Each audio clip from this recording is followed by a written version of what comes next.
You're watching the Varsity Media Sports Network, the home for New York high school sports.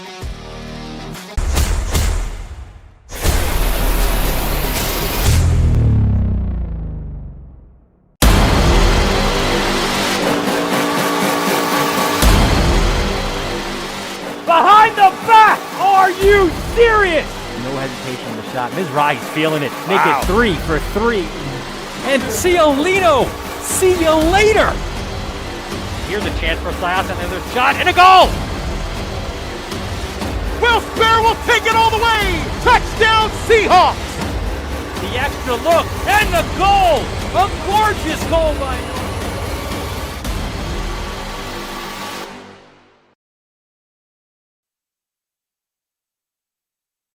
Varsity Media is the tri-state area sports leader. We offer an array of services for any team, coach, player, athletic director, and parent.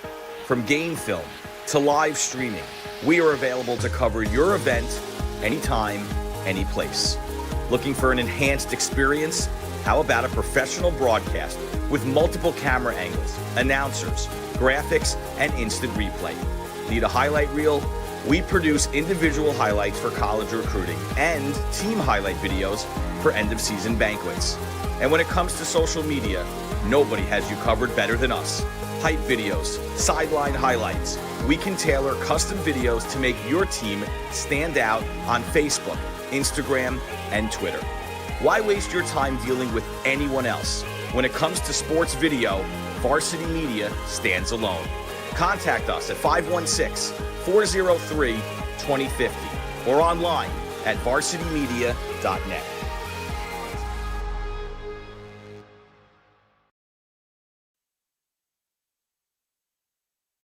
You're watching the Varsity Media Sports Network, the home for New York high school sports.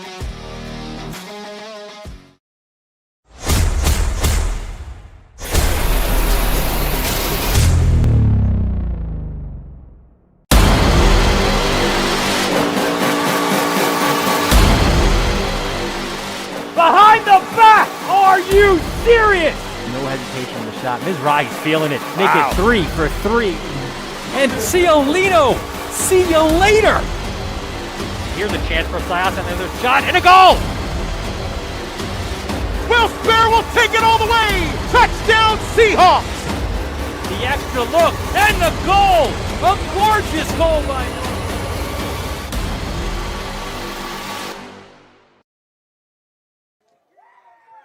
Welcome to windy Rockville Center, where tonight the Varsity Media Sports Network presents the Orland & Cone Game of the Week, featuring the Cyclones of Southside High School against the visiting Golden Eagles of Bethpage High School. Good evening, everyone. Dylan Butler here with Mike Hungerford. It is week 8 of the regular season. Both of these teams are in the dance, but it's a matter of where they are in the dance. So there's a lot here on the line between these two teams. The possibility, Mike, of some moving parts in terms of playoff seeding for these teams. Definitely is. You know, 1 week to go before the playoffs, week 8. Feels like we were just here in week 1 just a couple minutes ago. And but things could happen between some other games involved also. The Floral Park game against Wanto could be a factor. And, of course, with everybody playing and all the teams in the conference playing, power points, you know, the way they work and swing. So the winner of this game puts himself in a great spot. And the loser might not necessarily be in an awful spot, but still has to figure it out.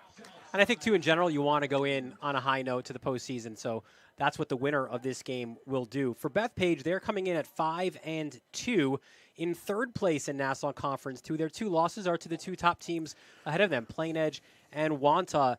They've been led throughout the season by their impact player, and he expects to have a big impact here today as well. It is number 19, Brian Luzzy. This is a running team, Mike. They're the wishbone team. We know what Bethpage has done for generations and generations. Luzzy's that guy this year. You see those numbers at the bottom of your screen. He's going to go on and play lacrosse at Cornell, but for at least for a few more weeks, he's a football guy and a big one at that for Bethpage. Absolutely, a very good athlete, one of the best players, one of the better players in the conference. 13 total touchdowns, over 7 games, averaging just under 2 full touchdowns a game, and he can hit the home run any given play.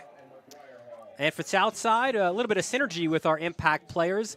It's a guy who will also go on and play collegiately in the sport of lacrosse, but again, he's a football guy right now, and Brady West, his brother Owen is the QB, but Brady, again, a guy who's done a little bit of everything this year for the Cyclones.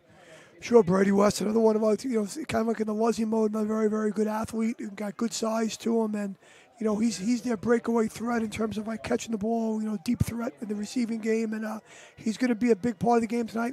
Coming down from that strong safety spot, playing in the box against the Wishbone of Bethpage. Another cool aspect of this game are the head coaches for both teams. They're alums of the schools that they are coaching. Roddy McCoy, the head coach at Bethpage High School, in his 3rd season, a Bethpage 1994 graduate, a QB on Bethpage first team to win the LIC.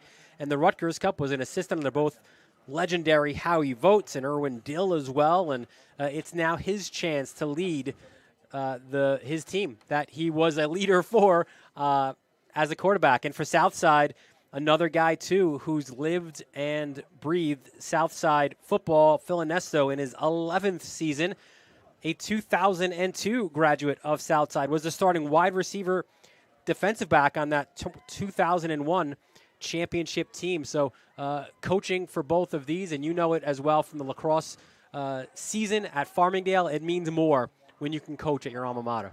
Nothing better in my mind than being able to coach where you went to school. I think the kids, now that you can't come from somewhere else and coach a team, but there's tremendous buy-in and from the kids and understanding that you stand, you stood where they stand, and you did it, and they're going to do it. And both these guys won championships at their respective schools.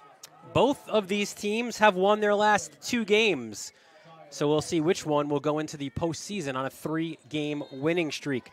The kicker is Nick Papadopoulos, and if you look at the football, it's not standing straight up, right? It's sideways. That's the way that he kicks. It's not necessarily an onside kick, but certainly there's that strong possibility that he will do that. Instead, he bounces it, and it's fielded at about the 14-yard line. A terrific return into the secondary out to midfield. Big return by Justin Crum, and he'll give Bethpage and that Wishbone offense some terrific field position. I think, Dylan, that kick, that got to him really fast, Got to him real quick and enabled him to get a return, go get some momentum going up the field. So you see number 7 there in your screen. That's Sean Smith. He's the QB right now, and if you're wondering, well, where is Luke Galgano? He suffered a broken collarbone remarkably in the 3rd to last play before he threw a winning touchdown against Floral Park, and his return is certainly for the rest of the season questionable, but Smith is the lead guy, and he's leading the charge here for this Bethpage offense, which we'll show you right now, the starters for the Golden Eagles. You mentioned Smith right there. You've got Luzzy, Cucurello. Your fullback is Corbo. David is your tight end. Burns, your wideout. Up front, you've got Falabella, El Shami, Koritz, Brady, and Tangle.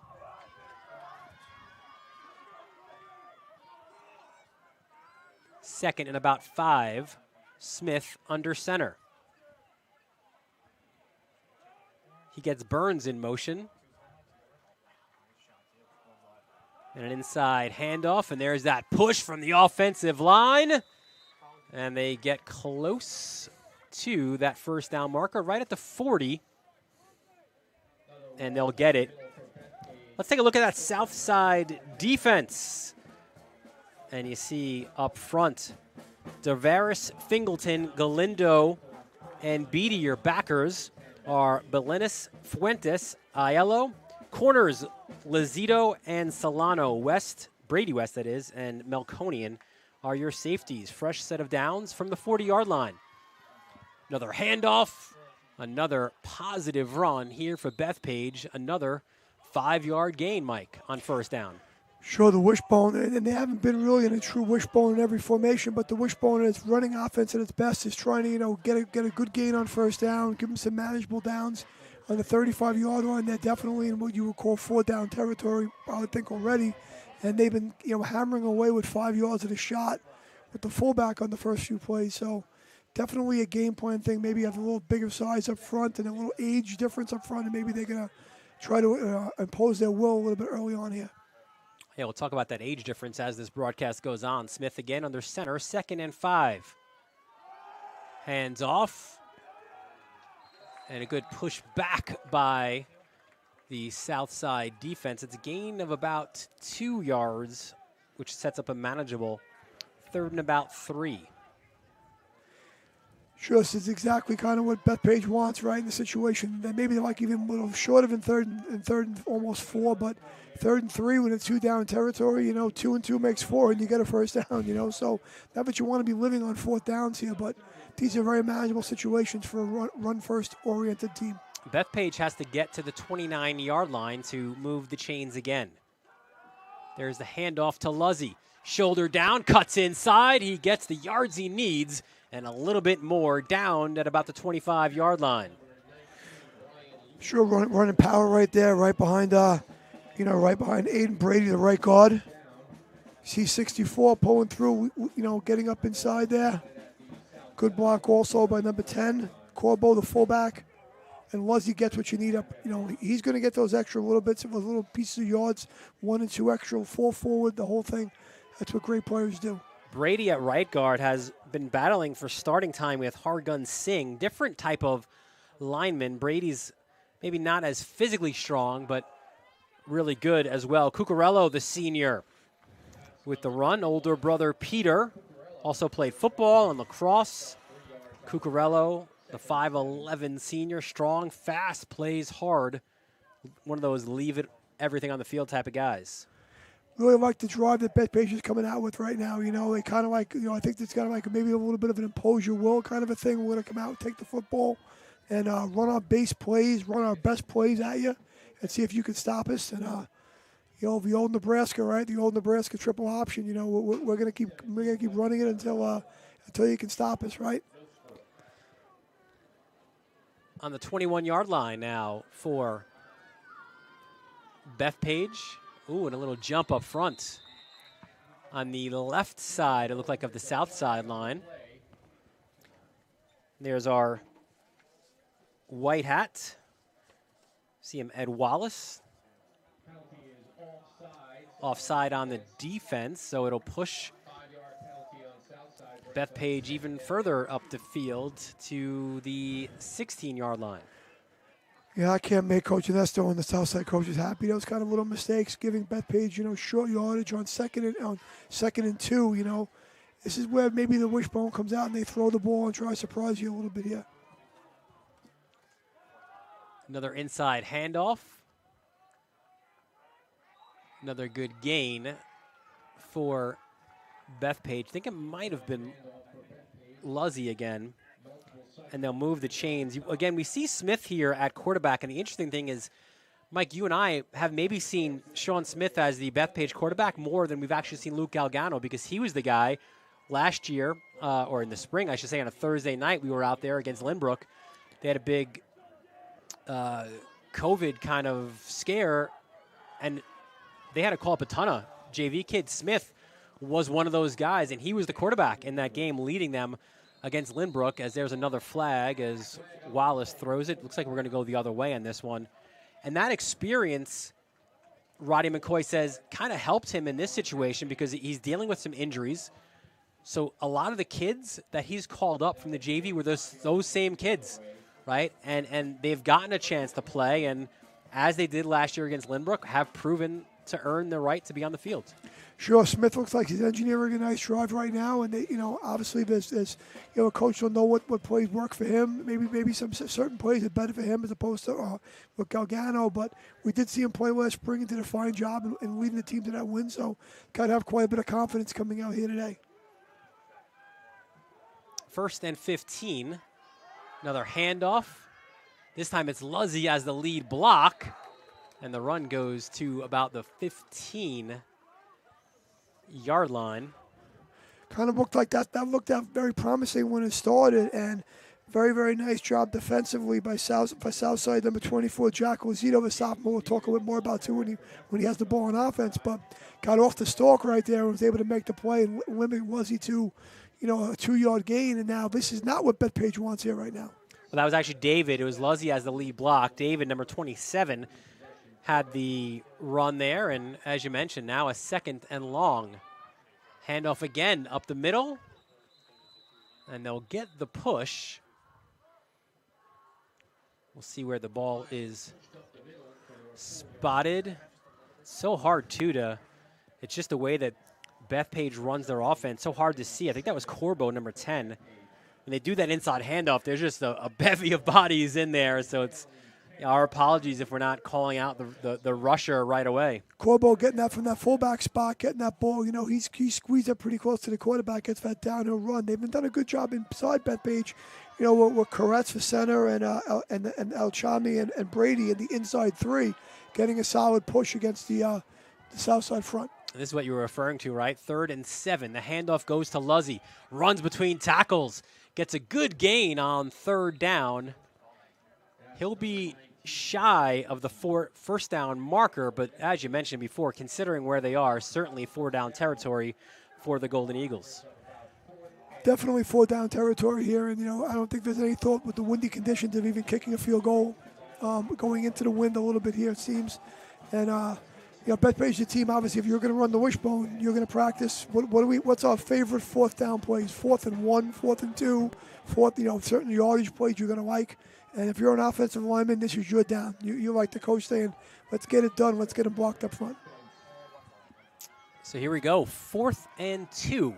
From the 3. Smith hands off. Luzzy bounces it outside. Tries to continue to bounce. He's wrapped up by 2 Southside defenders. And they're stopped. There was West showing up. Brady West. You saw him there, 22 in on the tackle. Let's watch it again, Mike.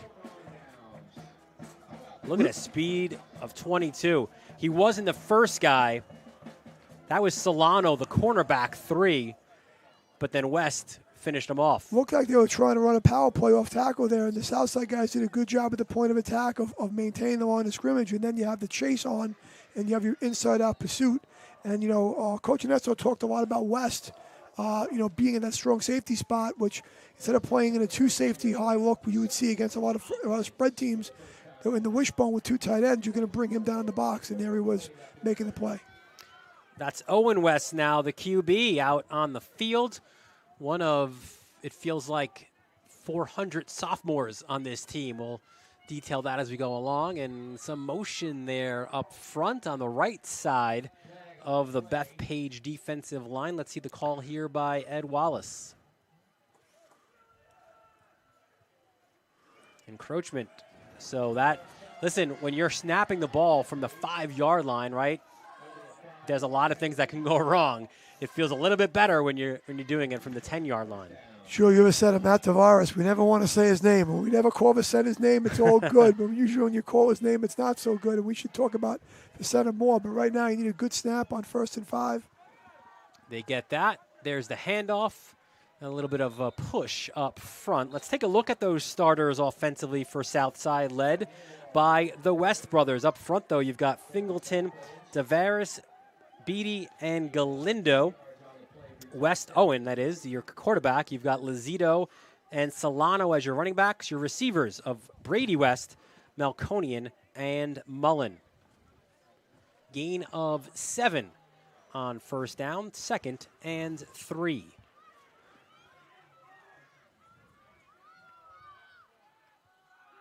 Inside handoff, and good pursuit there by the Bethpage defense.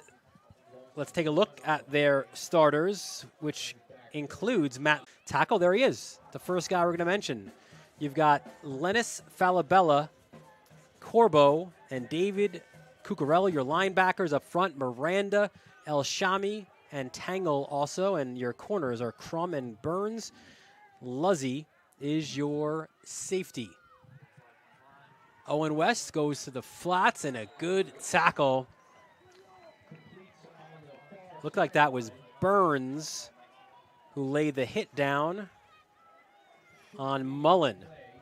Good completion there, but Mullen's got to push it past the sticks a little bit, and just try to drive his man off just a little bit more and settle down. Just a little quick hitch, but it would have been a better play if could have progressed past the sticks and just squeeze that first down, because it was a good completion. You're stuck on 4th and 1 here. So it's Luzzy deep for Bethpage. Snap is good. A high punt. It will bounce at about the 47. Luzzy fields it at the 43. Tries to go up the Bethpage sideline. Does just that. Gets past the 30. And he's taken down. Another very good return by the special teams. First it was Crum. Now it was Luzzy. And again, Bethpage will have some really good field position. Sure, you're punting the ball to Bethpage's best guy. I mean, it bounced around, and he picks it up. And I think the first man was there, needed to settle down a little bit, and they missed on the trap. And there's Luzzy being Luzzy, right, making guys miss on the sidelines. And, next thing you know, you have the ball in unbelievable field position. If you're calling the plays for Bethpage, you're pretty happy right now. Good block there, too, by Connor Burns. There's the inside handoff. It looks like this time maybe the south side defense did a little bit of a better job, as it was to Corbo, the fullback, but only gets one this time on first down. Yeah, Coach Ernesto said, he's got his starters on the defensive line there, guys like Fingleton and Galindo inside, but he's got a rotation of guys that'll play a little bit more. He'll use a few more guys. You can see number 56 in the game right now is Brutus in the game right now, and he used a few different people because those guys play on the offensive side as well. But he was really happy with his defensive line player when we spoke the other day. Gain of 1, 2nd and 9. It's Luzzy now. Runs to the outside, and he's taken down inside the 20-yard line. Another good run by Luzzy, an outstanding athlete. Originally, he verbally committed to Stony Brook, but for lacrosse, that is, and then he got out of that commitment, and now he's heading up to Cornell to play lacrosse. Super athletic lefty attackman, Luzzy, and could do a lot of things with and without the ball. I think he's got to have a pretty bright career ahead of him up at Cornell University. 3rd and 3 for Bethpage. Final minutes of a fast-moving first quarter. That time it was Corbo pushing forward, and it looks like he will get what he needs to get the first down run. You like the different options. Now, again, you don't have Galgano, right? But we've seen a steady diet of Luzzy, Cucurello, and Corbo, especially running the football. Sure, they've used a lot of Corbo up inside, trying to get they really have a little advantage up front there, and we'll see if the Southside guys can shut that down. Smith under center. Another handoff. This time it looks like it's Corbo, and he is pushed backwards. Nice tackle there by number 5. Dan Fuentes, senior linebacker. Of course, Dylan Southside missing a very good player on defense. Out for the rest of the year. TJ Mayer, returning second-team All-Long Island player, and as Coach Ernesto calls him, the heart and soul of the team. So tough to play without him. I think we saw him on the sideline as well before the start of this game with crutches, and remarkably, that'll do it for the first quarter of action. A lot of running plays, no scoring yet, but a lot of entertainment. And we're so happy you're able to join us. It's the Orland and Cone Game of the Week on the Varsity Media Sports Network. Teed off by shoulder pain? We've got specialists for that. Realizing you've pulled out more than weeds? We've got specialists for that. Doing the twist making you shout? We've got specialists for that. Orland & Cohen's top orthopedic team has specialized expertise and extensive training from the nation's premier programs in sports medicine, knee, shoulder, hip, spine, hand, foot, and ankle. So you can feel better, faster. We welcome you back to Southside High School. It's Dylan Butler and Mike Hungerford. It's the Orland & Cone Game of the Week. We are scoreless after one quarter of action, and you mentioned before a lot of sophomores, right, on this Southside team, a Southside team that really they know their future is bright when you look at all of these names who are just in their second season of high school football. Sure, Coach Nesso is very proud to talk about their the development of youth football, or obviously Titans, and these guys were part of one of the original groups of Titans, and how they've come a long way, and kind of knew they would have a tough go of it in the very beginning, but they would adapt because they're football kids, and looks like at 4-3 they were doing a pretty good job adapting. Yeah, he thanks a lot, gives a lot of thanks, that is, to the Lazito family kind of for starting that youth football. In the air, Smith, he's got a man, corner end zone, and it's incomplete. The intended target was Burns. Looked like that was West in pursuit of the football. But listen, it's so important. You know it in Farmingdale and Massapequa and Garden City, other areas. Your pipeline is through the youth football program, and when you don't have it, it makes it a little bit tougher to get kids out to play football. But when you've got that natural sort of synergy from the youth to the high school, that's where it's more than a team. It becomes a program. Sure, Coach Nesto was talking about, remember going down and seeing this group of sophomores play when they were in 4th grade and seeing them play and thought it very impressed how this could be a group when they came. And obviously, not every sophomore in the program is here on the varsity. Some is still on the junior varsity, but you know, they brought them up and they're playing them, and the benefits will come over time. 3rd and 10. High snap. Smith rolls to his right. Looks for an intended target. That was incomplete. Looked like it was Luzzy, the intended target. Coming into this game, Smith was a pretty efficient 6 for 8 for 183 yards and 2 touchdowns. So he's 0 for 2 in his attempts, and that will bring up a 4th and 10 for Bethpage. Well, that's the thing with the wishbone offense, right? They're going to run, Dylan, and then they're going to pull the ball, play action, and they're going to have somebody deep, hopefully wide open, or somebody wide open because everyone's playing the run. Have to retrace their steps, and their eyes are in the wrong place. It's easy to be efficient when you have good yardage situations. So Tyler Spark on to attempt the 30-yard field goal. High snap.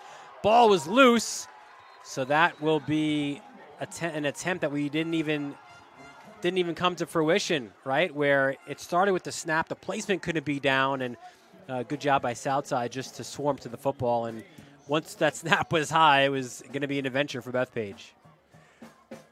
Yeah, snap was a little high. He couldn't bring it down. It's also a windy night. Hands a little cold, and this is one of the first weeks it's really been cold. I think you're playing in these conditions, and very exciting for the Southside guys to get that stop. Bethpage had a series where they ran the fullback on 1st down, didn't get a lot. Tried a corner out on 2nd down, and another incomplete pass on 3rd down, and then a missed field goal on 4th down. So I think the Bethpage guy, they could have got some points out of that drive, and of course to see if Southside now can get the ball moving a little bit. Now, if you're looking for a positive from Bethpage after not being able to score on those 2 possessions, it's that Southside's got to start. And there's an interception at the 45-yard line. And look at this return. The cut inside. Could he go all the way to the house? And downed was Crum. The INT by Justin Crum. And back we go. Bethpage knocking on the door for a 3rd time. There is a flag down on the field. You see it there on the top of your screen there for a moment, but an underthrown ball, and it just becomes almost like a punt return, it seemed like, for Crum. Yeah, they took a deep shot to the single here with trips right and the single to the left. They took a deep shot to the single. The ball kind of hung in the air with the wind a little bit. Crum goes up and gets it, and Crum's shown some really great ability to run around with the football right on the first kickoff of the game, and now that return.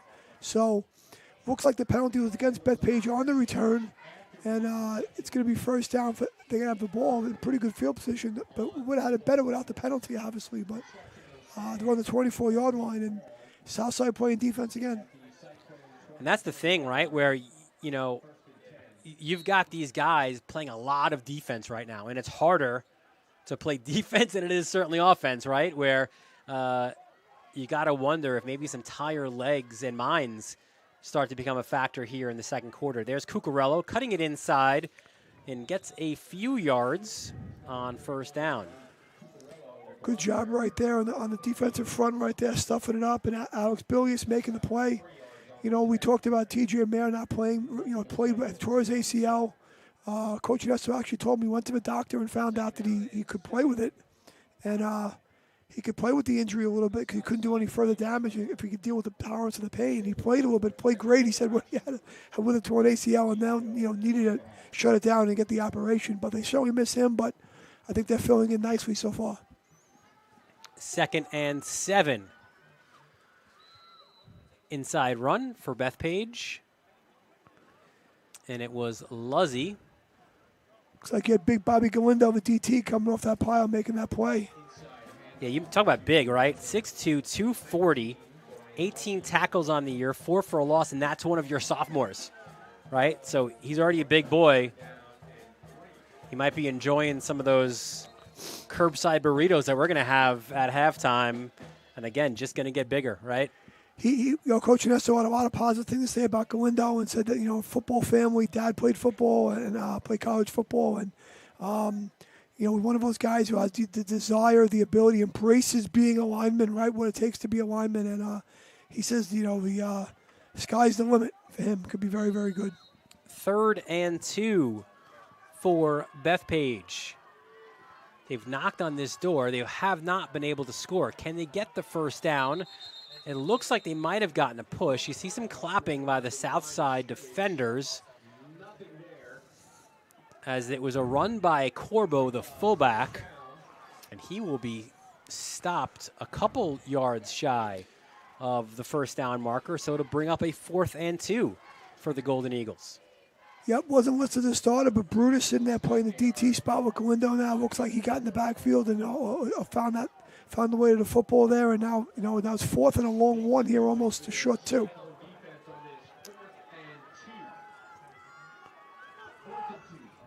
Smith under center, hands off. It's Luzzy.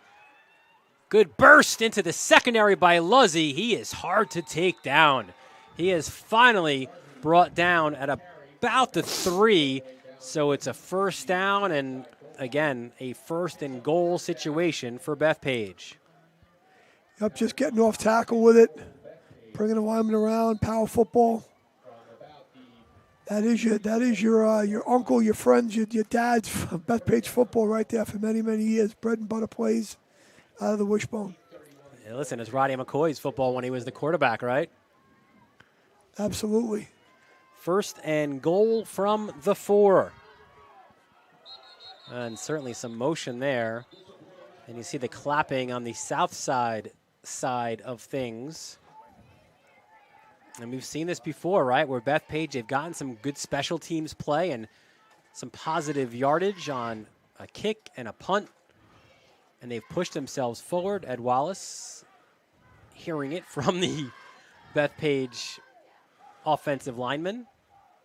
And here's the call. It's a false start on the offense. I don't want to speak incorrectly, but it looked like maybe Bethpage was trying to go on a short count there and get the ball snapped quick down by the goal line. Sometimes, a lot of times people talk about keeping the offensive lineman in their stance too long down by the goal line.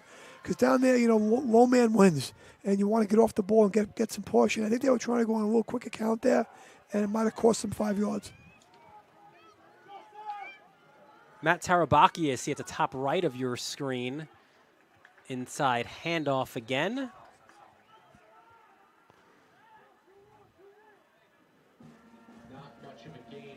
This time it was David, I believe. Trying to shove it up in there, and get some push, but the defensive from the south side has been pretty up to the task so far. 2nd and goal from the 8-yard line. Oh, and Smith fumbles the football, still gets the handoff off. And there's Luzzy, touchdown Bethpage. An 8-yard score.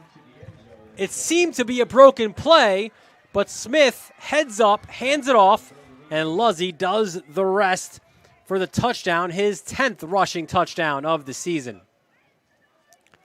Looks like he didn't come out of there with it clean. It was able to just pick it up off the ground, off the one hop, get it to Luzzy, and he does the rest. And there was some good blocking up front there. And Luzzy's able to get in the end zone. So it's Sean Smith who will attempt the PAT. Another high snap. It's a line drive kick, and that is up and good. So Bethpage, listen, you wouldn't want to, I think, be on that sideline if they hadn't got in there because they've been so close. This score easily could be 21-0 at this point. They've been so close, but a well-earned touchdown. And again, we've got to go back. It comes off that interception, right, by Crum out at midfield, a good return, and then Luzzy does what Luzzy has done so well this year. A rushing touchdown for him. He is 10th of the season, and with 7:08 left in the second quarter, Bethpage is taking a 7-0 lead. Amazingly, we have 7:08 to go before halftime, so we've played, we played quite a bit of football. I know Southside's run 4 offensive plays. They had one series, they had the punt, and they had the first play. The one play turned into interception. So we need to get the ball here, get the ball off the kickoff, and get some field position and get moving offensively. And I think, try to settle in and get a drive going. See that sideline over there? That's where Roddy McCoy resides. And again, he's a guy who's just trying to build, right? He's in his 3rd season. He's also the 4th head coach in the program's long history. And you like the progression that he's been able to make, right? 2-6 in 2019, 4-3 in 2020, 5-2 in the spring. Or excuse me, now he's 5-2 right now after 4-3 in the spring. And the names that he follows, just absolute legends, right? How he votes especially. 364 wins during his tenure, which started in 1953 to 1965, had a little bit of a hiatus, continued in 67 to 2009. There is the kickoff, and it takes a bounce, and it will go right in to the end zone. We'll continue on this point because under how he votes, Bethpage had 2 remarkable winning streaks, right? You had a 32-game winning streak that went from 1993 to 1995, and then a 27-game winning streak from 2002 to 4. Fran McCall had that one season in 1966. Then it was Irwin Dill from 2010 to 18. So that's it for a program that's been around for a very long time. So big shoes to fill, but Roddy McCoy loves it again. He's a Bethpage lifer, a former quarterback. He works in the building. As you mentioned before, it's what he loves. And if there's any better of a sort of keeper, right, of that tradition of Bethpage is Roddy McCoy. Sure, great thing to be an alumnus. What we said earlier on coaching the team. Let's see if Southside can get the response. And good tackle there by James David, 27. As the run went to the outside. And it was Solano, the senior running back, the leading rusher of the Cyclones, but taken down well there by David. Yep, trying to run a little, outside zone sweep action there, and couldn't really get started. Great pursuit by the Bethpage guys, kind of cutting the play in half. And they're 2nd and 12 here for Southside. I want to really live out of these long yard situations if they can help it. We got a man in motion. We'll go the other way with that run, and it's pushed out to about the 20-yard line. To look to be Solano again. He gets to the 20, so only a gain of 1. And as you mentioned, now you're facing a 3rd and 10. Yeah, 3rd and 10 is a tough situations. Obviously, 10 yards, a lot to get. But, when you're in the spread right there, they have some good plays that can get that yardage. But, being able to block up front and protect the quarterback will be key. Here's West, flush out of the pocket, nearly sacked, cuts it to the outside, tries to bring it back inside, and he is stopped there.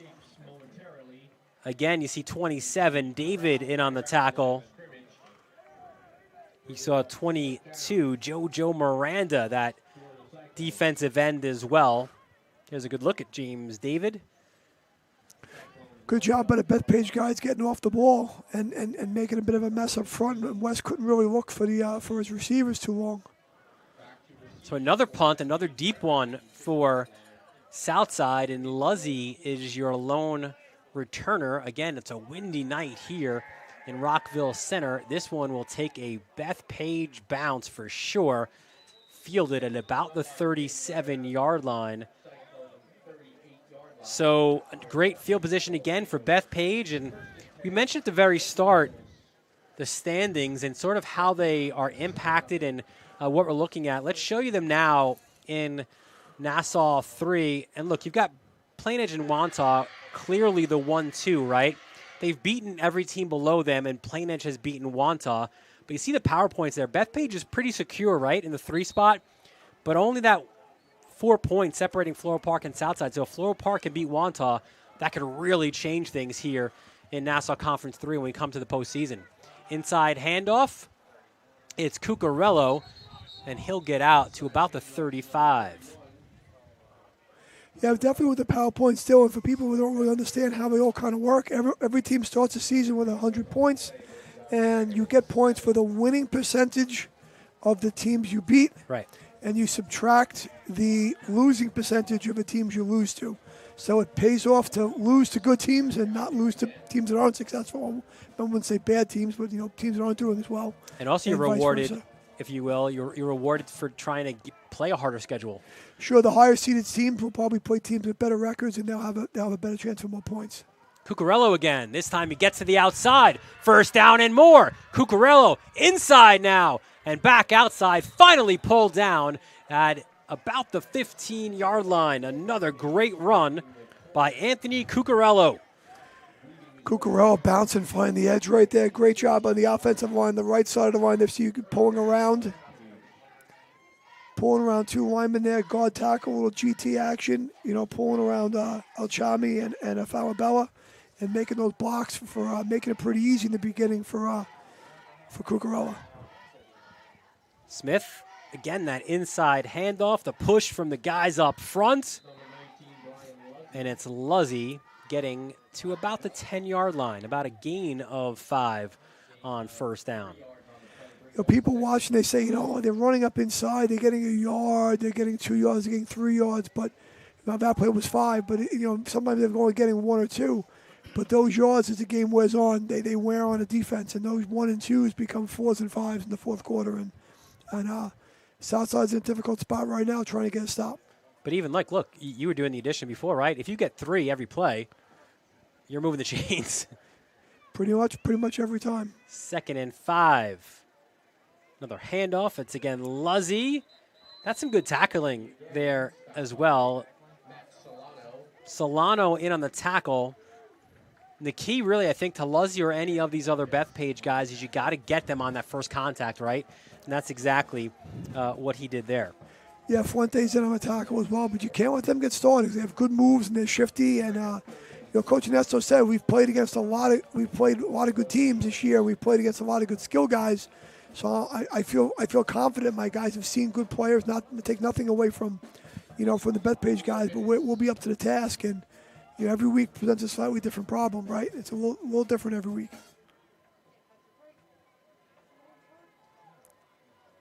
That was the 4-minute warning. And Bethpage looking to maybe get another score here before halftime. 3rd and 1 from the 10.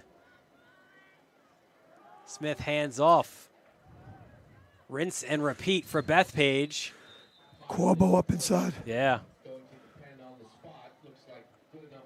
And they'll stop the clock to move the chains.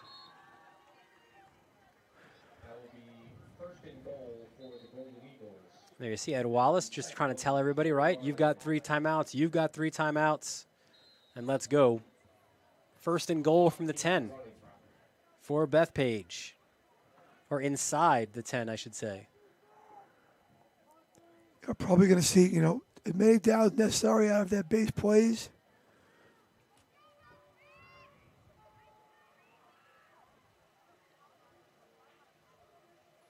Their handoff. That's Luzzy. And he even falls the right way, right? He just kind of goes forward. It was a good tackle by DeFrancisca. But again, Luzzy, right, with that body control, gets himself in a good position. Sure, yep. And you see they're moving some of those guys around in the wishbone. They're using Corbo as one of the deeper backs to lead on the blocking with a different player at fullback at times. So kind of mixing it up a little bit. Cucurello in there as well, just moving those guys' spots to get the best advantageous situation they can with the blocking and the running. 2nd and goal from the 2. Inside handoff, and it's a touchdown for Bethpage.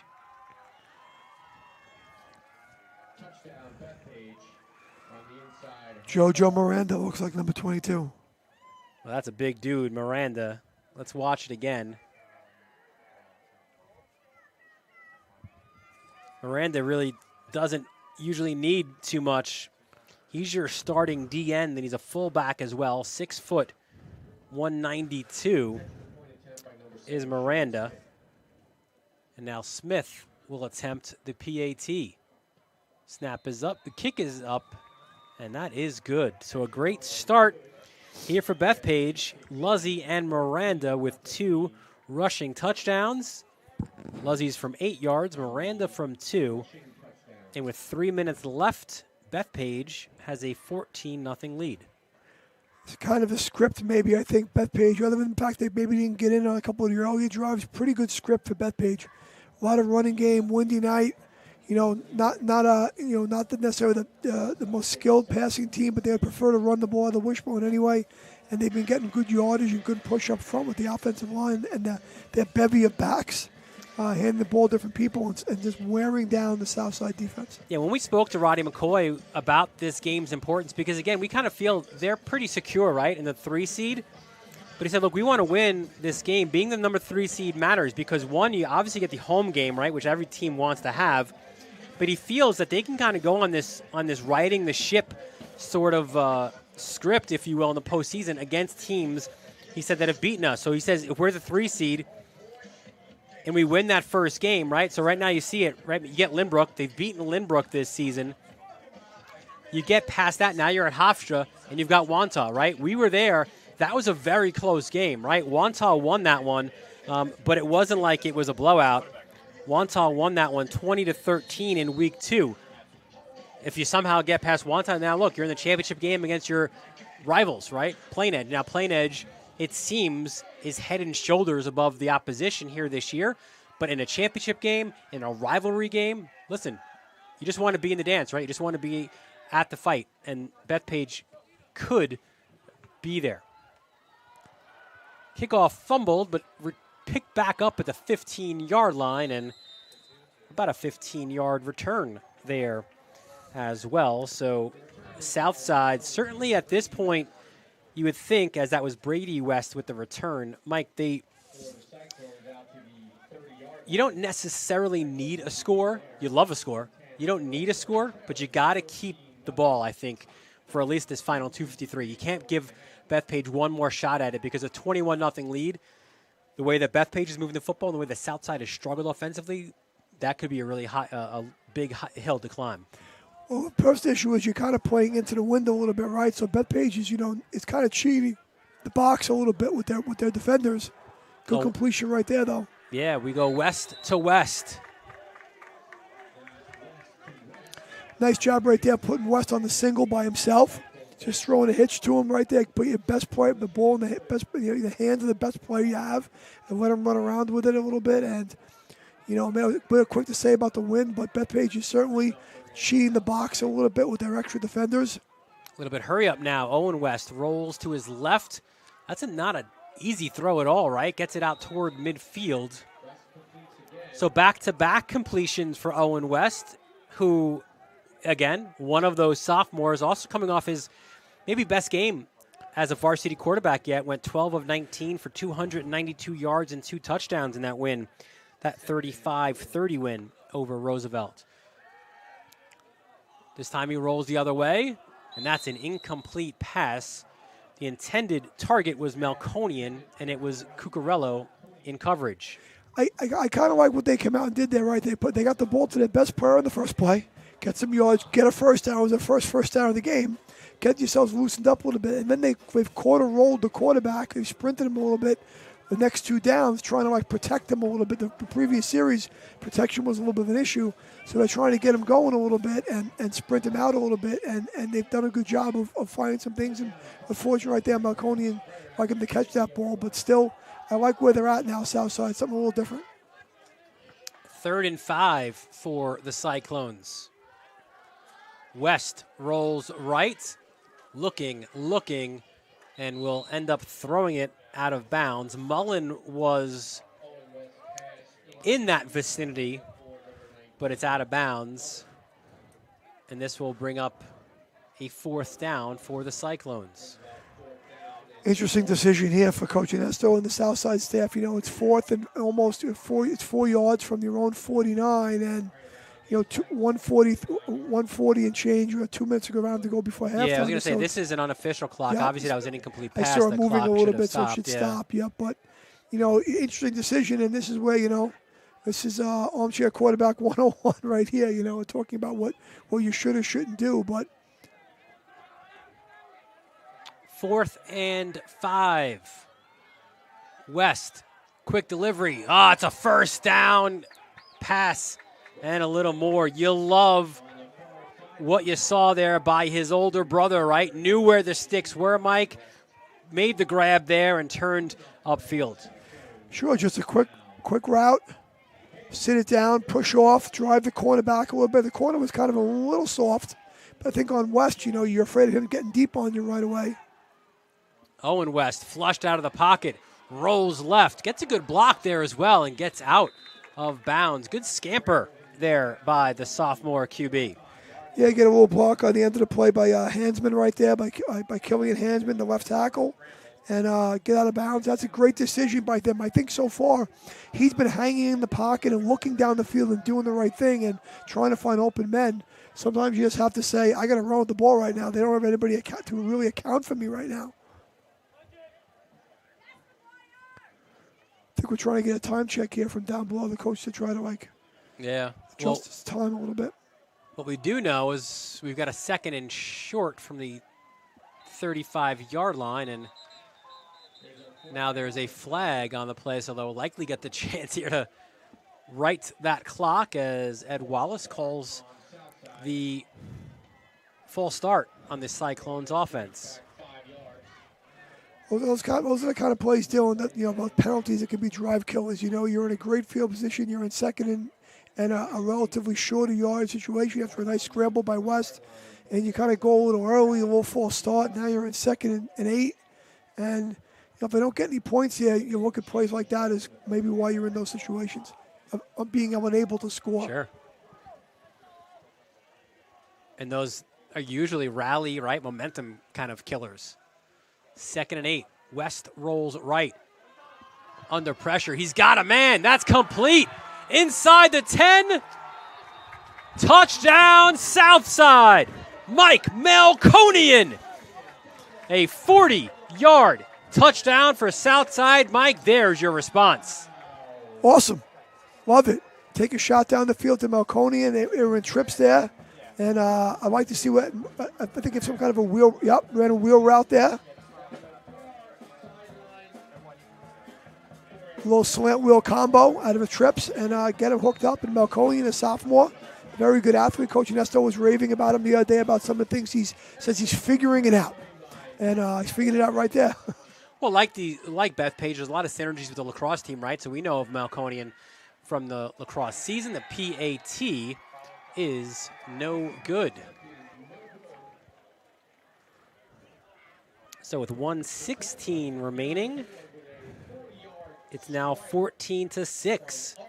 Bethpage as Owen West finds Melkonian. For West, his 5th touchdown of the season.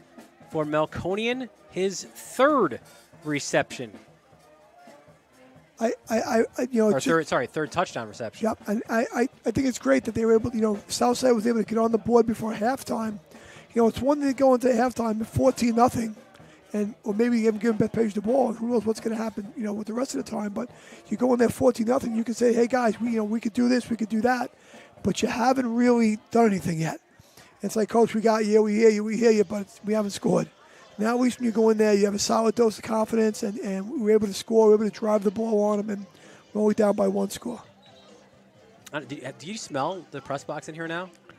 It's getting delicious. It does smell very good near the window. Maybe I have to close the window a little bit so we increase the smell range a little bit. Well, we don't want the people outside necessarily to be able to smell it, right? Because then they're going to come in the press box looking to have what we've got coming up. It's curbside. Listen, we've done these great reviews, right? It's been pizza to this point. And you've said you're a bit of a pizza snob, right?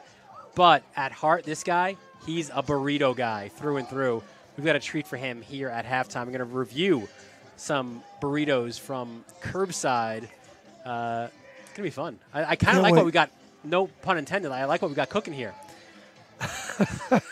No pun. How do I respond intended. to that? Guess I'll let that one go. And listen, we put it out on our Instagram.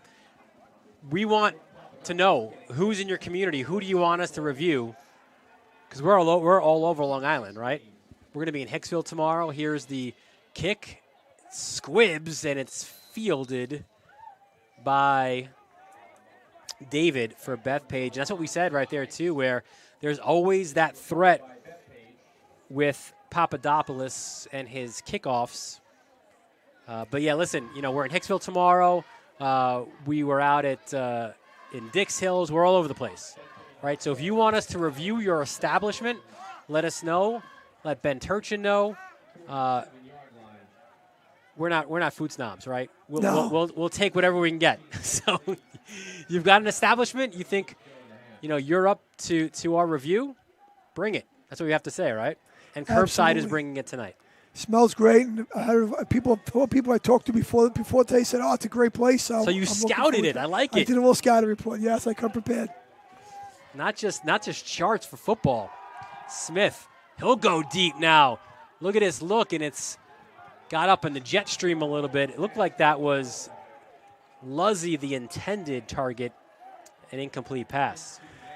Now, interesting decision there, Dylan. If we rewind a little bit and we can get our mind off the Curbside for just another minute and change. They did that little squib kick, which Coach Nessa told me at some point in every game they've squibbed. They've actually recovered a bunch of them during the course of the year.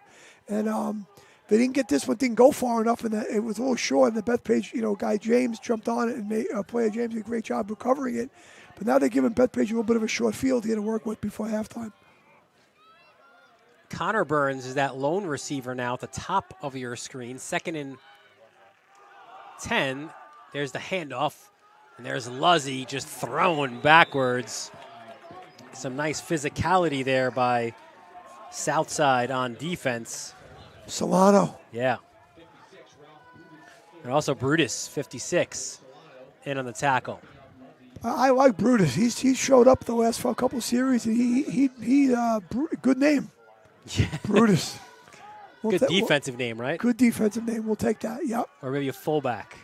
A junior, and they list him at a stout 5'11", 265. So he's not one technique right there, right now, right on the edge of the center. He's going to cause some problems. 3rd and 6. Another handoff. See the explosion there by Luzzy. He's finally down to the 35, but that's enough to move the chains, and it's that extra effort that you get from Luzzy that allows them to do just that. Timeout for Bethpage, their first of the first half. Sure, Luzzy's that kind of runner, but he's going to lean, forward lean, low shoulder pads. I would like to say shoulder pads, knees and elbows, right? Like just leaning forward and churning his legs and getting the extra yards. And Bethpage pretty famous for over the years. You talked about those streaks they had, those years of winning that they had. And, in the 90s, a record of 87, 12, and 1 in the 90s. Great decade of excellence there. And Luzzy's very typical of a lot of the guys they had playing back then who were good runners, a lot of great players back then, Well, again, McCoy was your quarterback in 94, so he was right in the middle of that. And when we asked him just sort of about being part of that legacy now as a head coach, he said, I don't see it as pressure, right? He just says it's a really cool responsibility. It's something I love. And he said that he's always learned from both Coach Dill and the late, great Howie Votes. He said that they would always tell him that you always need to have a plan B if plan A isn't working. It's sometimes the most simple of words of advice, right? But it rings true in football and life, and that's something that Roddy McCoy has taken to heart here as the head coach of Bethpage. So 1st and 10 from the 35-yard line. Can Bethpage maybe get in the end zone one more time before the end of the first half? Luzzy inside handoff, and again, was that Brutus? There he is, right in the middle of it. Big 56. they kind of jumped out of, broke out of the wishbone formation and went into like a spread look, something that maybe they do that sometimes. Bethpage on the south side would, they use normally, and then they tried to run it back try to make them thinking they were throwing it and run the ball there, and great job by the defensive line and linebackers get a stop. You see the time there on the clock. It's winding down. It's not an official time, although Ed Wallace, the white hat, comes in and he will blow the end of the first half. So unfortunate, I guess, right, for Bethpage. You don't get one more shot at least of trying to do something in that first half. It was a first half where time of possession, yards, dominated by Bethpage, yet they only have a one-score lead at the break. I kind of think that's a little bit of a win there for Southside. I just think, Southside, Bethpage is ahead, and they've played really well, and they're walking off. Body language is wonderful there, and Southside guys are a little pumped up, and Southside's getting the ball, right, to start the half, and I'd like to see what happens. It could be an interesting second half here. So we've got, you don't want to miss after our break, it's our review of Curbside. We've got we've got a crunch wrap, we've got a burrito, and a special burrito at that, a Southside burrito. You don't want to miss that.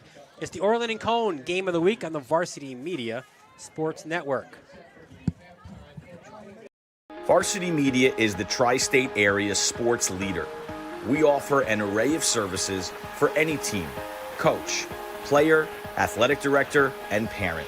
From game film to live streaming, we are available to cover your event anytime, any place. Looking for an enhanced experience?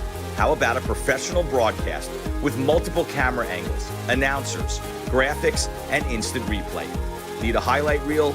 We produce individual highlights for college recruiting and team highlight videos for end-of-season banquets.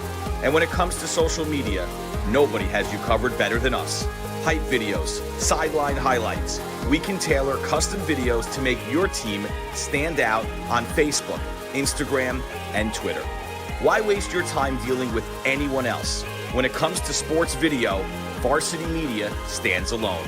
Contact us at 516-403-2050 or online at varsitymedia.net.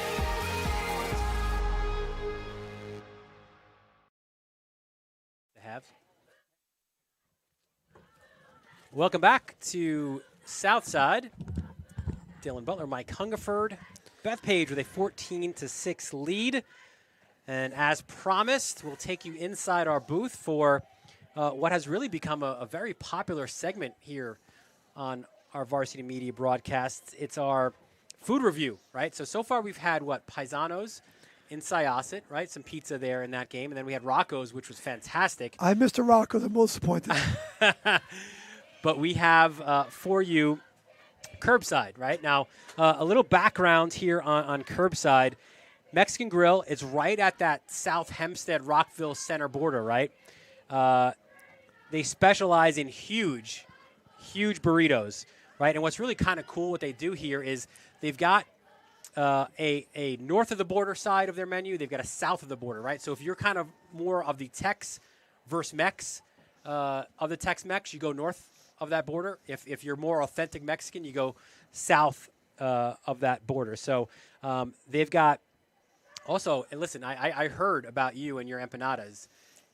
This guy's wife maybe makes the best empanadas. Not that we know. We haven't sampled them, but that's what we're told at least, right? These guys, though, have some legit empanadas as well. They've got 4 different dinner empanadas. The chicken is their specialty, and 3 dessert ones as well.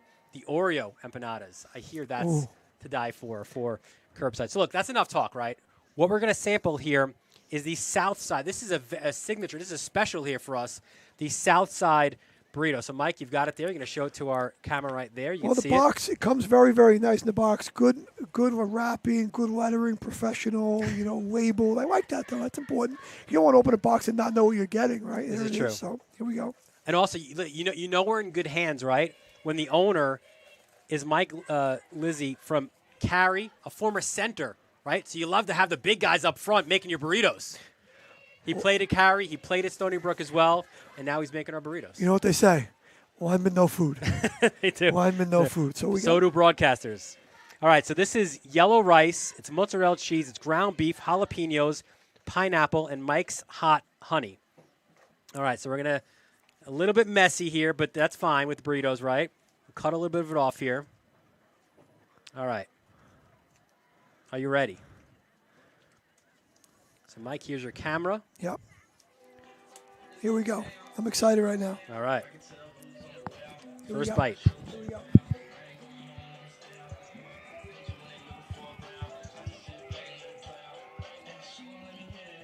You can taste a little bit of spice, right?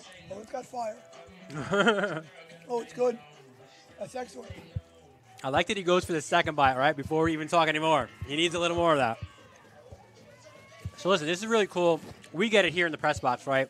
But you can get it as well. They're at 1131 Long Beach Road, 516-416-4169. Now here is the special for people to know. You get 10% off when you mention that you saw Mike and I here on this food review at Varsity Media. You don't even have to mention us by name. Just say we saw the food review on Varsity Media. You get 10% off. We got a Southside burrito. We got a Cowboy Crunch Wrap as well. But I think this is one they could put on the menu here, right? This is legit. This is your Southside burrito. Got to move my microphone here a little bit. I'm a little disheveled. The sauces, the spices, it's very good. Yeah. Got a little sweet. It's got a little sweet. You taste the sweet. Well, that's your Mike's Hot Honey, I think. Yep, and a little spice. And, sometimes people give you too much of the rice. They shove the rice in there and not enough of the meat and stuff. Yeah. Look at that. Yeah, this is legit. Can we That's bring legit in there. That's legit. Hang on, Yep. I'll show you right here, guys. That's legit. Look at that. That's what you can get Oh, yeah. at Curbside. So we want to thank Mike and all the folks at Curbside. We're going to take a break because we got to eat these. We Right? gotta eat a And little we've got bit. We do. halftime as well. Yep. So again, that's Curbside. They certainly, they passed the test, right? 10. The test has been more than passed. Thanks. Very good. Thanks all the folks at Curbside again. 1131 Long Beach Road, 516-416-4169. 10% off when you mention that you saw this food review on Varsity Media. It's halftime here. It's the Orland and Cone Game of the Week. We'll be back after this break on the Varsity Media Sports Network. You're watching the Varsity Media Sports Network, the home for New York high school sports. Teed off by shoulder pain? We've got specialists for that. Realizing you've pulled out more than weeds? We've got specialists for that. Doing the twist making you shout? We've got specialists for that. Orland & Cohen's top orthopedic team has specialized expertise and extensive training from the nation's premier programs in sports medicine, knee, shoulder, hip, spine, hand, foot, and ankle. So you can feel better, faster.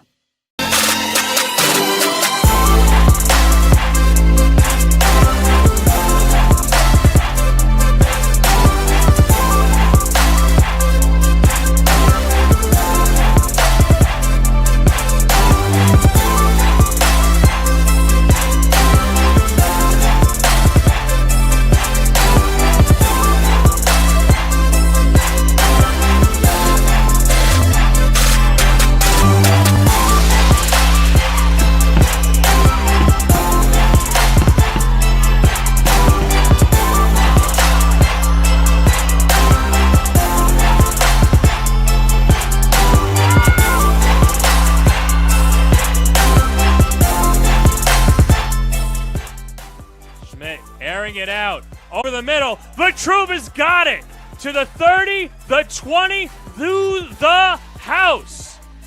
RJ Vitruva. 85-yard catch and run.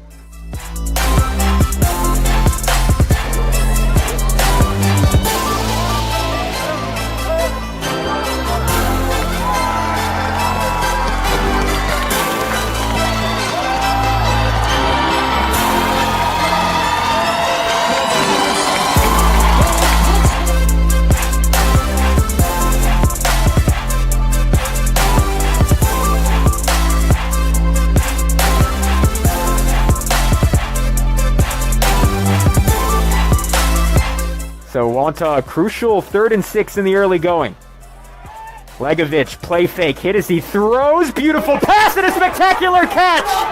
On the money, shaking a tackle is Anthony Reale, and Wantagh is going to have a chance to tie this one up.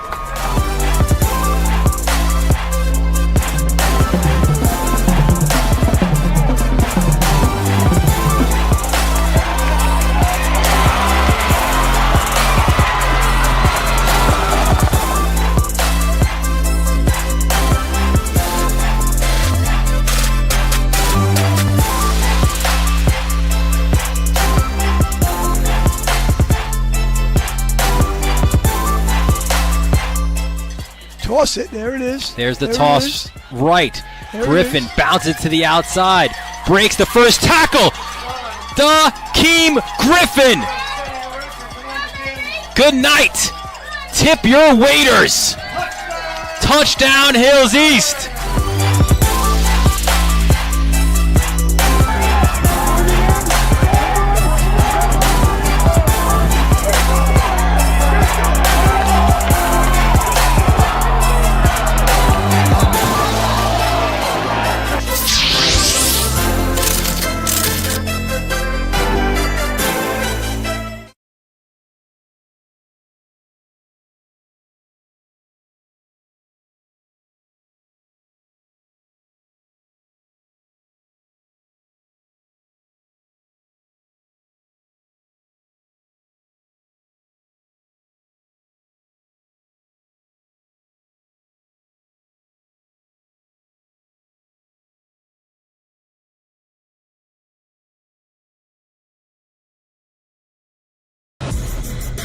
It's time to get hyped with Varsity Media.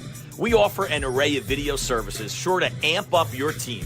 From staged preseason hype videos with custom lighting and smoke machines to sideline highlights of a big game. How can your team stand out from the crowd? Contact Varsity Media today and let us tailor something your squad will never forget. These are the best times of your life. Capture them in the most creative ways possible with the sports leader, Varsity Media.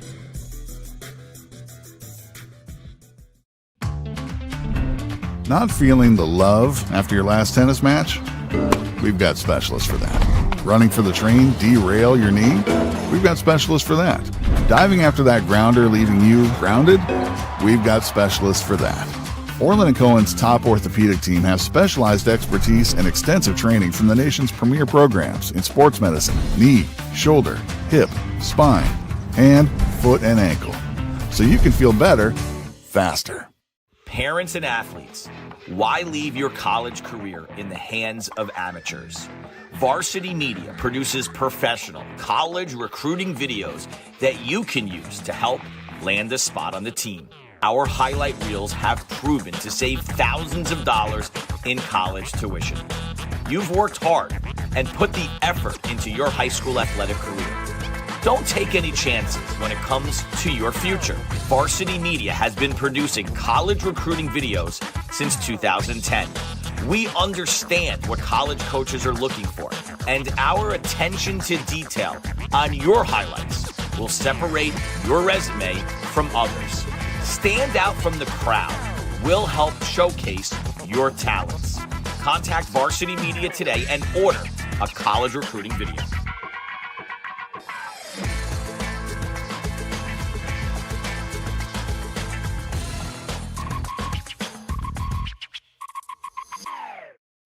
Varsity Media is the tri-state area sports leader.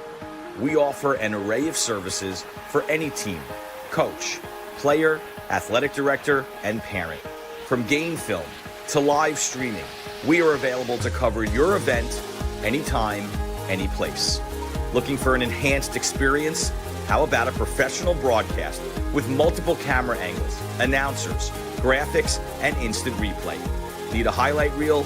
We produce individual highlights for college recruiting and team highlight videos for end-of-season banquets.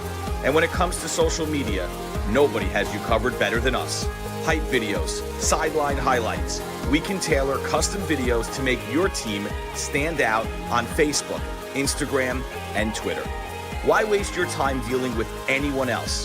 When it comes to sports video, Varsity Media stands alone. Contact us at 516-403-2050 or online at varsitymedia.net. You're watching the Varsity Media Sports Network, the home for New York high school sports. Teed off by shoulder pain? We've got specialists for that. Realizing you've pulled out more than weeds? We've got specialists for that. Doing the twist making you shout? We've got specialists for that. Orland & Cohen's top orthopedic team has specialized expertise and extensive training from the nation's premier programs in sports medicine, knee, shoulder, hip, spine, hand, foot, and ankle. So you can feel better, faster.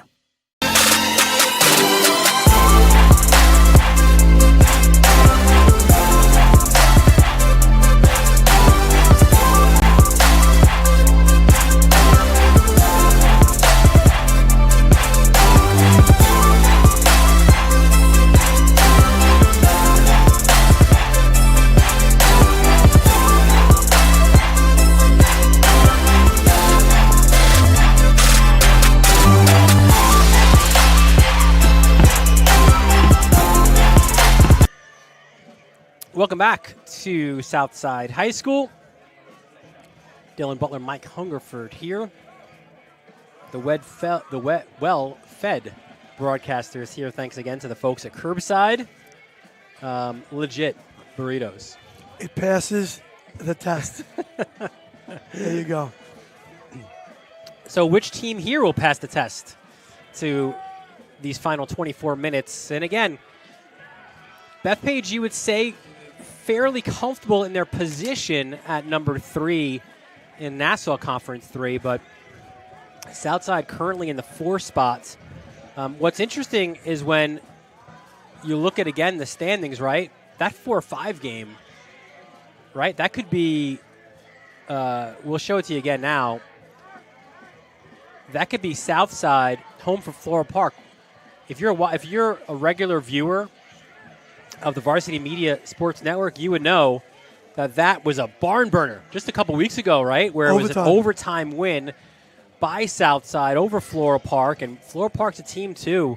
You can't sleep on those guys. They play the top teams pretty close as well. So it's one of those reasons why we're not necessarily saying that's a for sure win for Wantagh tomorrow afternoon. So that's a game that will likely loom large. Your other games in Nassau Conference 3, you've got Hewlett at Mineola, Valley Stream South at Division, Lynbrook at Valley Stream North, Plain Edge at Manhasset, and Roosevelt at Belmore JFK. So there's still some, I mean, if you look at that last spot, right, Division Valley Stream North, there could be some jockeying there as well. Division's got it right now. Valley Stream North trying to get in to the postseason. Opening kickoff of the second half. That's an east-west run instead of a north-south one. And that's a really good-looking tackle by Cucurello. So Southside won't have the best of field position when they start this second half. I thought the first half, Dylan, it ended on an interesting note. I felt that, even though they were losing Southside, they left with a little bit of juice. They were able to make a few good plays. When Bethpage had the ball, they scored. Even though the extra point was blocked, they scored. And they played some pretty decent defense. They had the onside kick. They played some defense, and they left pretty fired up. And the Bethpage guys were winning, and they left. They walked off, and they didn't seem as excited. And interesting to see if that'll carry over here, because Bethpage certainly dominated the first half of play. I wonder, Mike, as we have 1st and 10 from the 20, there's the fake handoff, and the ball into the flats. Good cut inside to the 25, to the 30, and Luzzy with the tackle on Melconian forces him out. I wonder, Mike, I was going to say, how much of that is the realization that we've left a lot of points, potentially, right, out there where we could have scored, we could have had a bigger lead, some missed opportunities for us in the red zone. I wonder if that was part of that mentality as they were walking off the field for Bethpage. I don't know. I mean, the first few drives were kind of easy in some ways for Bethpage, and in certain ways. And, they just came out and threw a little quick screen right there. Got a first down, Southside. And there's the handoff, and, again, the defense for Bethpage. It was multiple hats on the football. That's what you always say, right? David, one of those. You had Big John Tangle defensive tackle at 5'9", 201, also in on the tackle, as well as JoJo Miranda as Ed Wallace stops the clock. As it appears is an injured Bethpage player, although not too severely injured, was Matt Lennis, who kind of jogs off, which is a good sign. He was jogging for a while, and now he seems a little bit dazed. Hopefully he's okay. He'll be able to get back in the action pretty soon. So a 2nd and 10 here from Southside. It's the Orland and Cone game of the week on the Varsity Media Sports Network. Dylan Butler, Mike Hungerford. We're so happy to have you here on a Friday night, the final Friday night of the regular season on Long Island. There's a pass from West to West, and lowering the shoulder and forced out of bounds. Nearly, you would think, a late hit by Connor Burns, but another brother combination, another good gain for the Cyclones. They have a good trap by Bethpage. West's able to get a few extra and get blown up into the Gatorade cooler there a little bit. That's like a WWE tackle. Someone move that cooler back a little bit, I think, guys. But they're playing. The corners are playing. Relatively soft. They're able to get some traction there on the edge in terms of being able to get some, get that hitch and run around with it afterwards. So I see if the adjustment by the Bethpage defense is to maybe roll up a little closer or press and maybe make those hitches a little more difficult. This time West gets a good block from Melkonian, gets out to the 49-yard line. Dylan, one thing we should probably talk about is the wind conditions. Pretty windy out there tonight. Don't see much of it from the broadcast if you're watching from home. But pretty windy. It definitely affects play, and we'll see how it affects the passing game.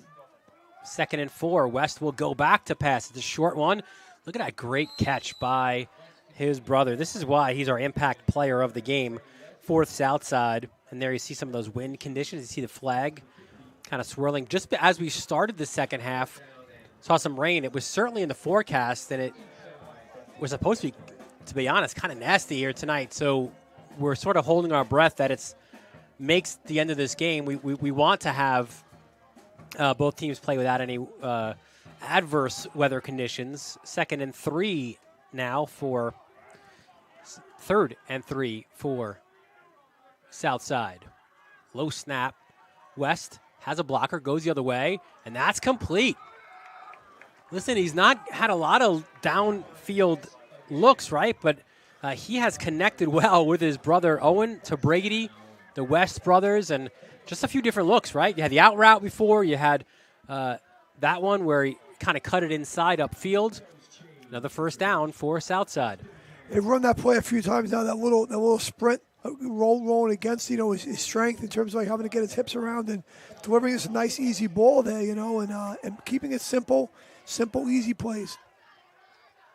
And again, West, this time he throws it to Melkonian. It's complete, and Melkonian gets out to the 35-yard line. I think, Dylan, you're gonna have illegal men downfield there. That's a little RPO look. And so the Southside coaches are incensed. Let's take a look again. I don't see it. Well, I think the left tackle was a little bit downfield, but he's I don't know, he's away from the play, and I don't know if that's what you're going to call, and I guess they decided to call it, so maybe. Well, you know what? Ed Wallace and his crew did the right thing. And they waved to pick the flag up, yeah. So that's an RPO right there, Dylan. It starts out looking like a sweep, and you got the receiver drifting, right, and the quarterback has the option of turning up the field with it, or throwing it to Melkonian, and Melkonian has made a few nice plays as well here as a sophomore,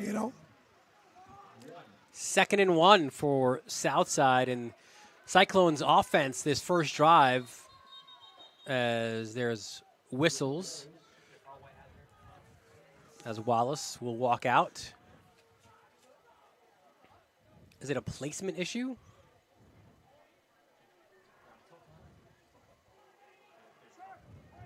But I was going to say, this is the most fluid we've seen the Southside offense all game, right? This first drive, it's been very good. Yeah, they've definitely been a little bit more in rhythm coming out of the half. Obviously, maybe sometimes you need a halftime. Just go in and get organized and find out what's working and figure out what you want to run. I see. Is this a chain issue here? Is it an official timeout? Wallace will walk it over to the Bethpage sideline. Sure, they're going to measure. Are they marching off to kind of see if they do need a measurement? And Wallace making sure it's not a timeout for Southside, wants everybody on the field. And looks like they might be bringing the chains out, right?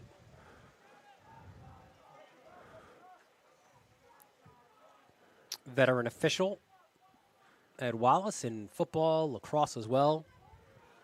I know there's a clip on those chains. Maybe there's an issue with where the clip is located. I'm not really sure.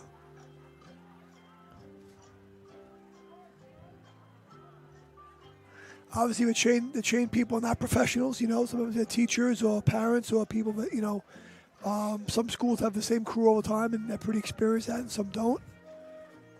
I've seen some games in the city, right, where years ago, and it actually looks like they will move the chains for a first down. So that, I suppose, was the issue.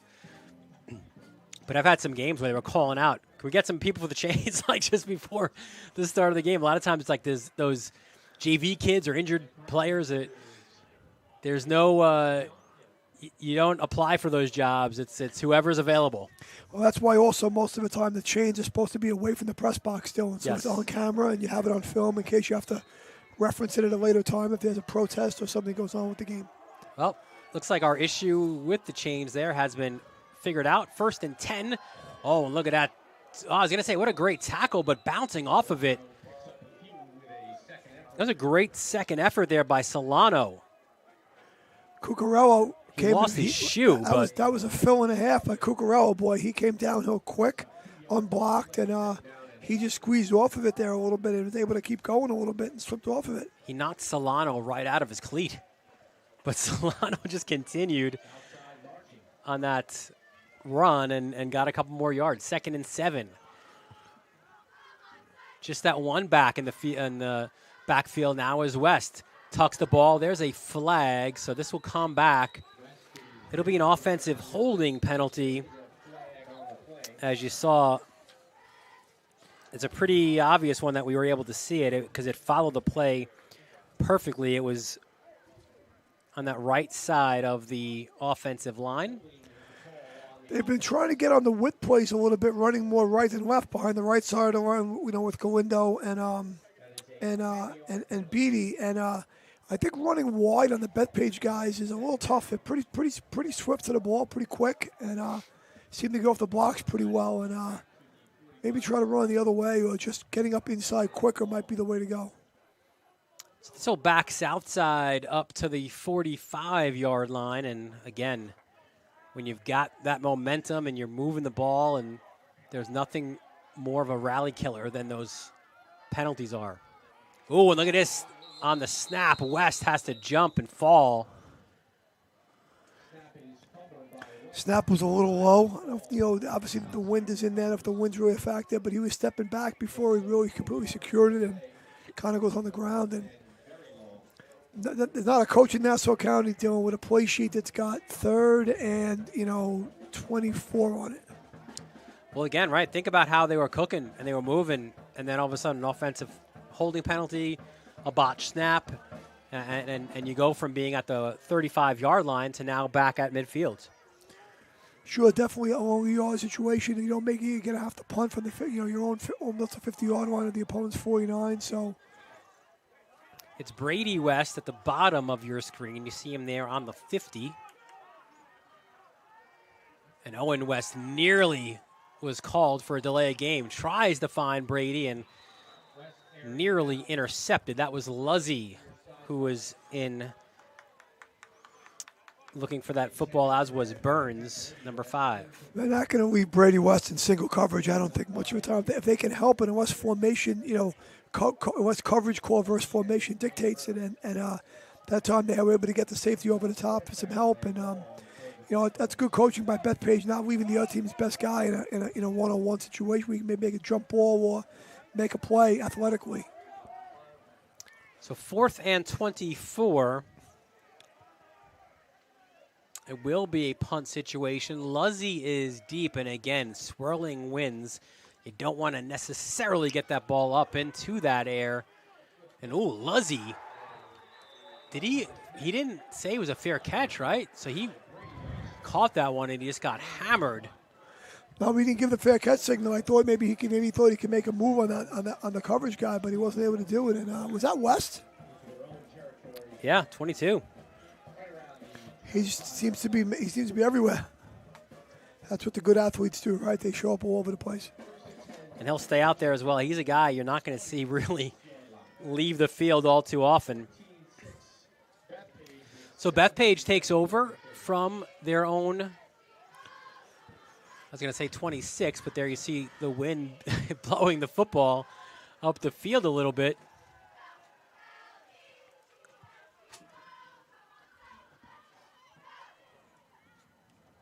So Golden Eagles get the ball finally to start, or in this third quarter. There's the handoff again, and Luzzy met, was that Brutus again? No, it was Finkelton. And Finkelton's a big dude as well, 6'1", 245. 25 tackles, 5 of which this season were for losses. A pair of sacks, an interception as well. Number 50, Finkelton, at that D tackle spot. Probably the best lineman for the Cyclones. No gain on first down. 2nd and 10. Back to pass is Smith. Has time, goes over the middle, has a man in Burns, and ranges out to make the grab, but just in and out of his hands. One-on-one coverage right there. Got what you wanted. You had a one-on-one situation, right? And the ball kind of drifted across the middle of the field and just couldn't come up with it. But, I think Southside, maybe you've taken Bethpage out of a little bit what they're comfortable with, right? Got him out of the wishbone a little bit, and they're throwing the ball a little bit more. And that, if you're Southside, you kind of want that, right? Early in the game, you were getting pounded a little bit up inside by the wishbone and the Bethpage lineman. I think maybe you've come back to even a little bit with that. You mentioned TJ Mayer earlier, the injury for Southside. Well, Bethpage, as we said at the start, Luke Galgano is out, but they're also missing Will McMullen, who's been a big part of their offense as well. 11 carries on the year, 87 yards. Got banged up on the third play of that Plain Edge game. High snap, Smith dumps it down low. It's complete to Corbo, but not much for Corbo. He gets out to about the 34-yard line. So McMullen's a guy, Mike, who they think if he's not back for that first playoff game, and they happen to win that game and go to the Final Four, he'll be back then. The big question mark though is Galgano, right? When will Galgano get on the field again? Broken collarbone, and it's remarkable to think too because he broke his collarbone 2 plays before throwing the winning touchdown to Luzzy against Floral Park. But look, obviously that's a much different situation. 4th and 4, we go. Smith under center, back to the bone. Inside handoff, Luzzy spins, turns. That's a push. Does he get enough though? Looks like he's got it. The extra effort by Luzzy will move the chains. Big decision right there by the Bethpage staff to go for it right there on 4th and 3 and get a first down and tell the lineman it's in your hands. And, sometimes we all get a little too cute with things, what they're calling and plays we're running. And it's all the simple things that make the difference in the world, Well, they went back to the bone, right? Back to Bethpage football. They needed 4 yards. They got 4 yards.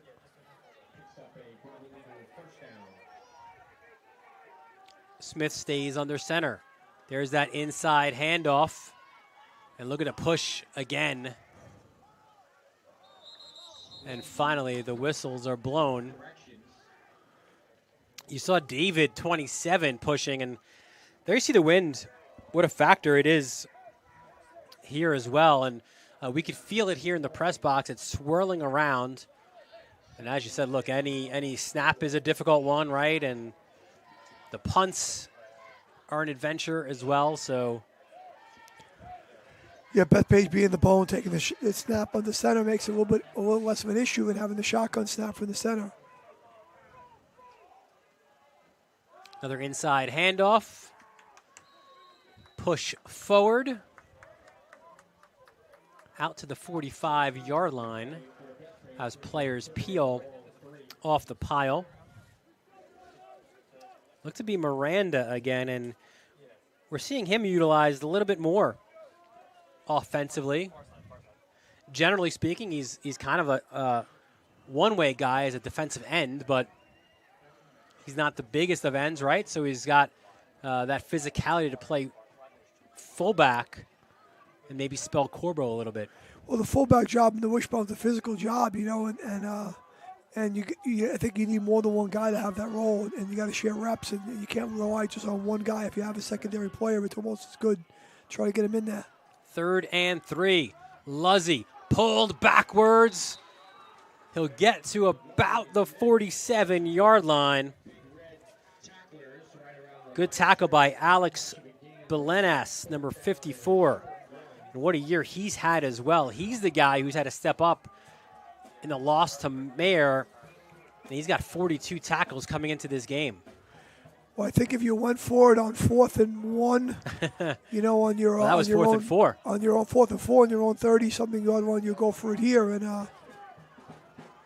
yeah, here we go. 4th and 1. Handoff inside. And again, that extra effort and that push forward by Luzzy. Back-breaking kind of drive here going on by Bethpage. They can keep it going, eating up the clock, chewing up the clock, getting just enough yards, wearing on the defense a little bit. Usually this is one of those times when all of a sudden a running back pops a big play because guys are getting a little tired and may need it down off, and, this is where they tough to wear on people. Well, we see 5. You see him at the top of your screen. Burns, he's just in now, right? So now he's at that wide out. Maybe they'll go for something here with him after going with the bone, right? For all those plays, getting the yards you need. Instead, there's the fake. Smith pops out. He does look long. There's some contact, but it looked like that was a ball that was not catchable. So an incomplete pass on 1st down. Yeah, I figure they're playing into with the wind right now. It looks like so they're trying to take a couple of shots, and while the quarter is still there, is to do those get shots with the passing game in terms of with the wind and have some accuracy, and good pressure up front by Southside though, kind of made him run a little bit out of the pocket. 2nd and 10 for Bethpage. Burns again at the top of your screen, the lone receiver. It's single coverage up there, Dylan. There's no help. Ooh, the pitch. Luzzy somehow got it. Breaks into the secondary. There's a flag on the play. That was remarkable, Mike, because it was a tough pitch, and Luzzy had to grab it by his midsection. You can hear it. Yeah. You can hear it. Watch it again. Ball kind of got to him, quick, and definitely an issue with maybe the wind effects out there, or you're trying to do the right thing. Looks like you got a chop block here. Yeah, Ed Wallace with the call.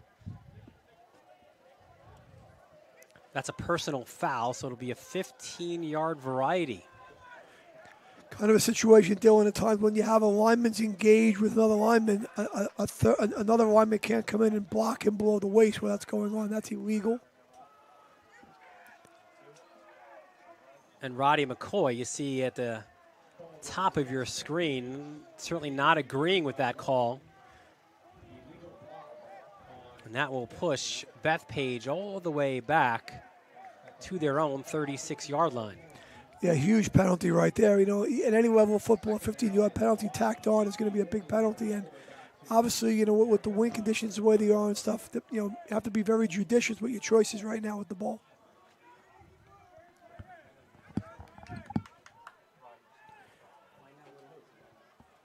Got 2nd and 23 right now, so looks like we're having a bit of a discussion as to what went on with Mr. Wallace. He's going to wind the clock any second. There's you see some of the trees here in Rockville Center swaying with the wind certainly swirling here. Some leaves on the field. It is fall. Fake inside handoff. They bounce it to Cucurella. That's some great coverage. He does break the first tackle, but there's what we say all the time, right? Hats to the ball. The rest of the Cyclones there jump in, and they hit Cucurella for a short gain. Tried to run the counter there. Looks like Bilius was the first guy there and slowed him up, and then the pursuit came and got him and tried a little misdirection. Actually, I think it's the first time we've seen that tonight. And, you know, if you're Bethpage, you're winning the game.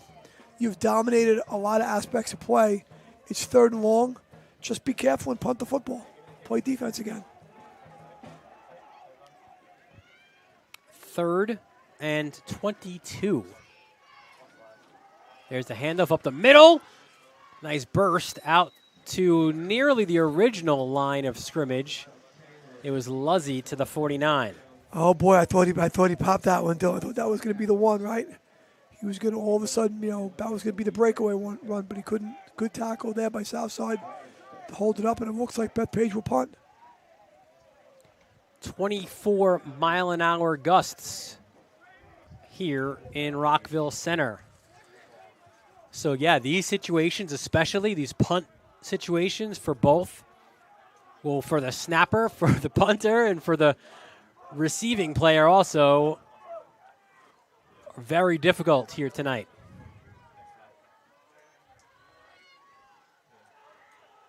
Snap a little bit off. That's a great recovery by David and a fantastic angled punt.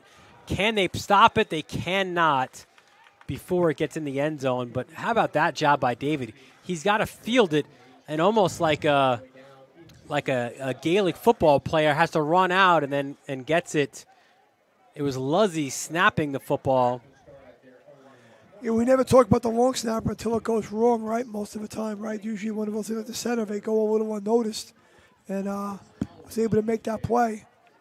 You know, what's interesting, Dylan, is you know, a few weeks ago we were covering a game at Garden City, and they had 3 guys back for punt return because they wanted the ball fielded and ran around. That was a situation where Southside had 1 man back, and I kind of felt like maybe if they had a 2nd guy back or even a 3rd, you know, they could have found a way to run around with it maybe a little bit and get a little more yardage.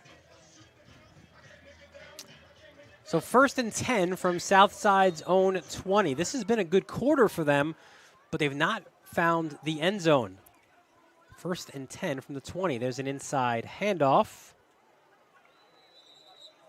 And it gets out, looks like to the original line of scrimmage.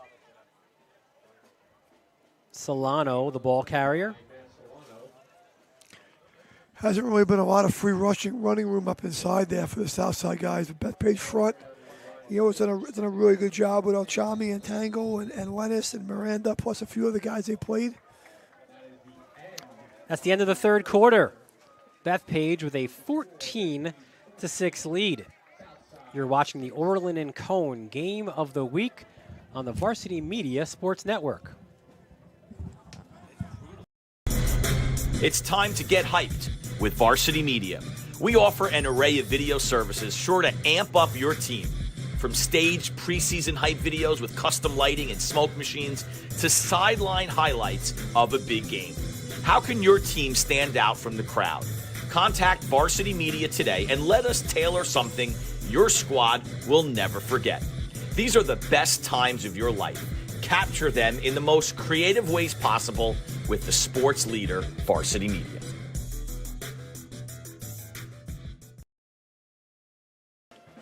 We welcome you back to windy Rockville Center. The Cyclones of Southside looking for maybe a comeback win here on Week 8. Dylan Butler, Mike Hungerford here. It's the Orland and Cone Game of the Week.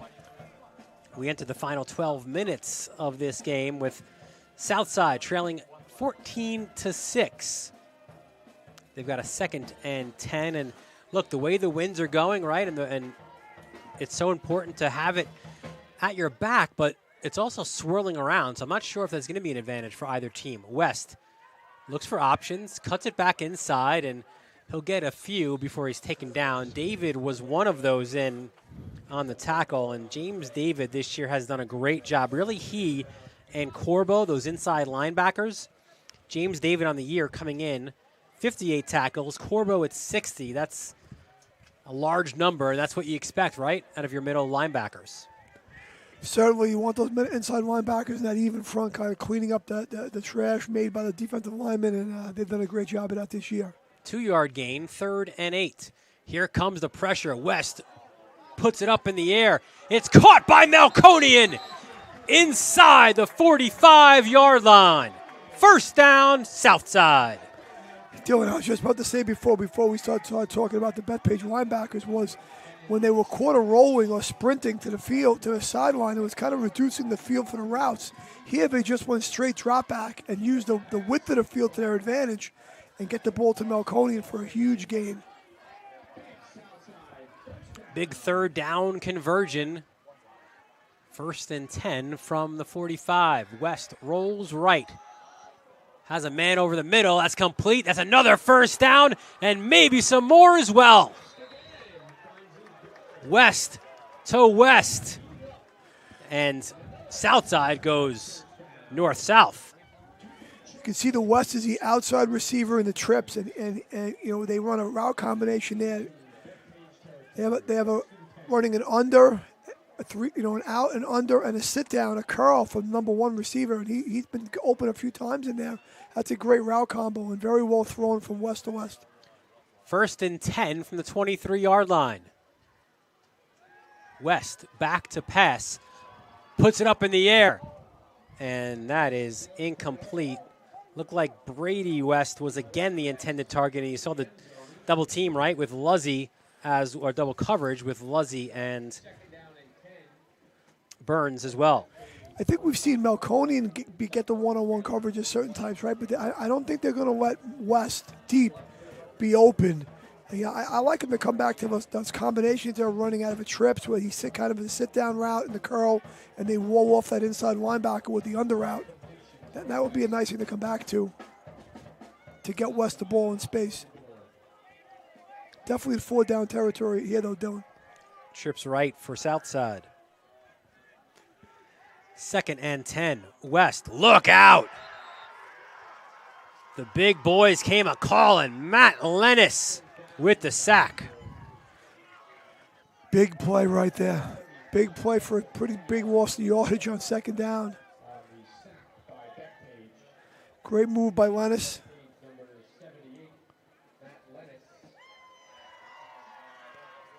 So Lennis with the sack. The junior, 5'10", 174. It kind of takes, sorry, Mike, it kind of takes some of that, no pun intended, the wind out of Southside Sail because they were cooking. The band was going right, and they had a lot of energy on the sideline, and it just kind of went silent pretty quick. Look at this low snap, and West just has to fall in it. And again, that's what we're talking about, right? Where it's so tough, I think, for the center because you've got the wind coming at you, right? So do you try to maybe do a little bit too much, and there, look at all those flags. Yeah, when you're in there and you're snapping the ball, just gotta get easy. Pass that ball back between your legs. You just pass it back and go easy. And sometimes you overcompensate maybe with the wind, and now you're in 4 down territory. And now 2 plays later, you've lost 30 yards and you're punting. But I think a good decision to punt the ball here and make Bethpage go the distance.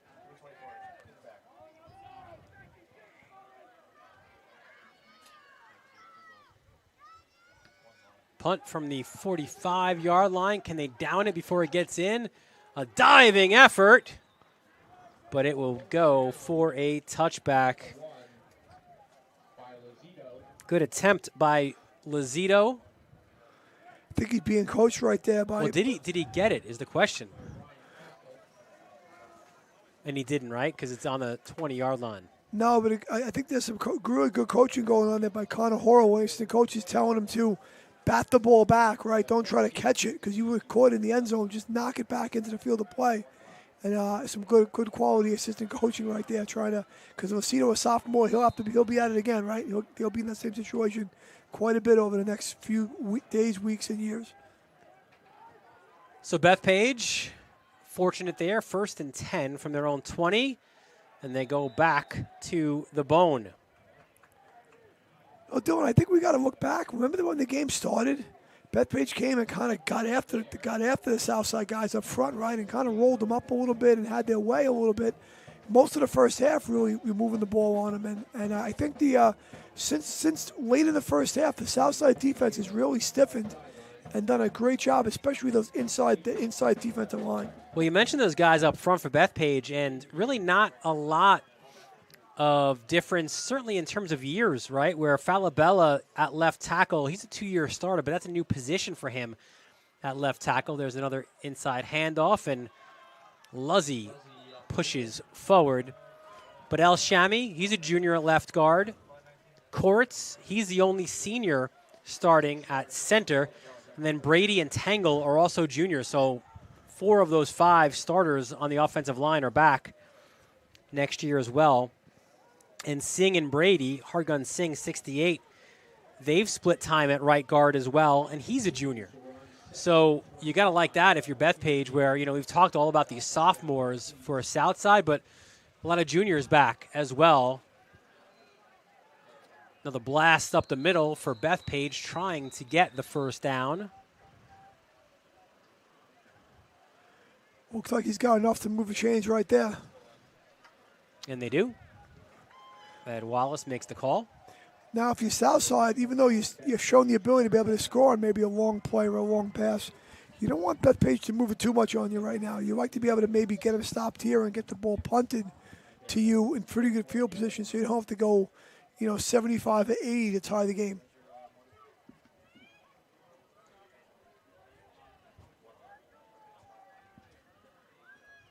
First and 10 from the 32-yard line. Smith under center. Hands off, and look at that. Another nice run on first down by Luzzy. He is just a workhorse. We see guys, Mike, go for like 20, 30 carries in a game.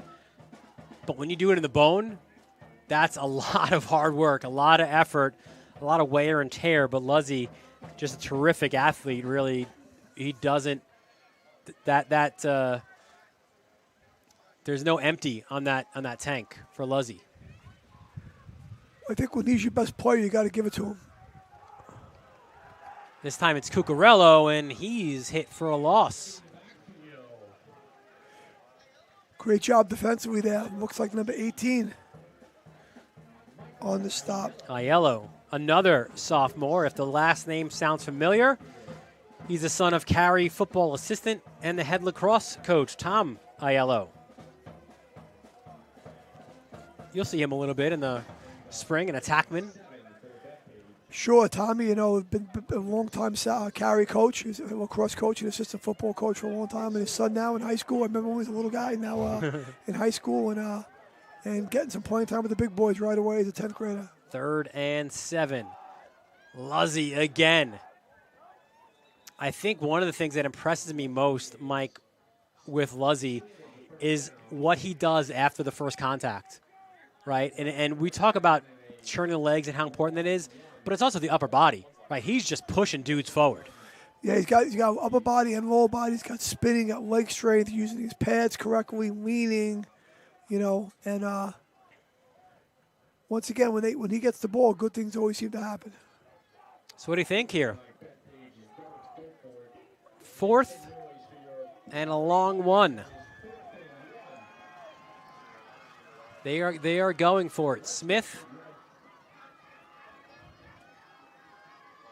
Hands off.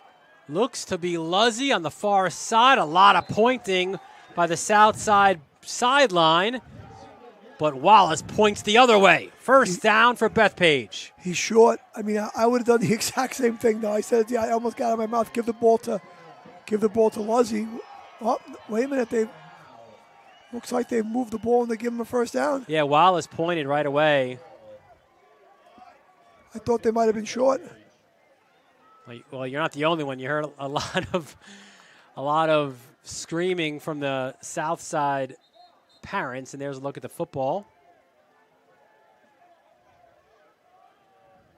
I'll say this about our referee, Ed Wallace. He was definitive about his call. There was no hedging. He pointed right away. He was sure. He's much closer than we are, so we'll give it to him. Inside handoff. Oh, fullback right there. More often than not, that's been Corbo. Also, Miranda has been the guy to do that. We'll see as they peel off. Look to be 22, Miranda. Big, strong kid. Very good blocker, 6 foot, 192. I think the way the clock is moving, Dylan, this has to be the series right here. I think Southside's got to get a stop on this series. Yeah, again, that clock on the bottom of your screen, not official.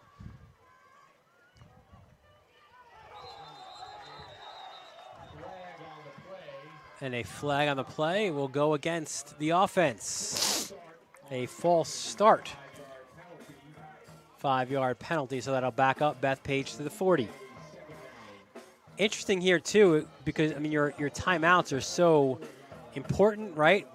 But we've not seen Southside use any of their 3 here with what we believe to be 3:09 left in the fourth quarter. Nearly a personnel snafu there for Southside. A player ran on, quickly ran off.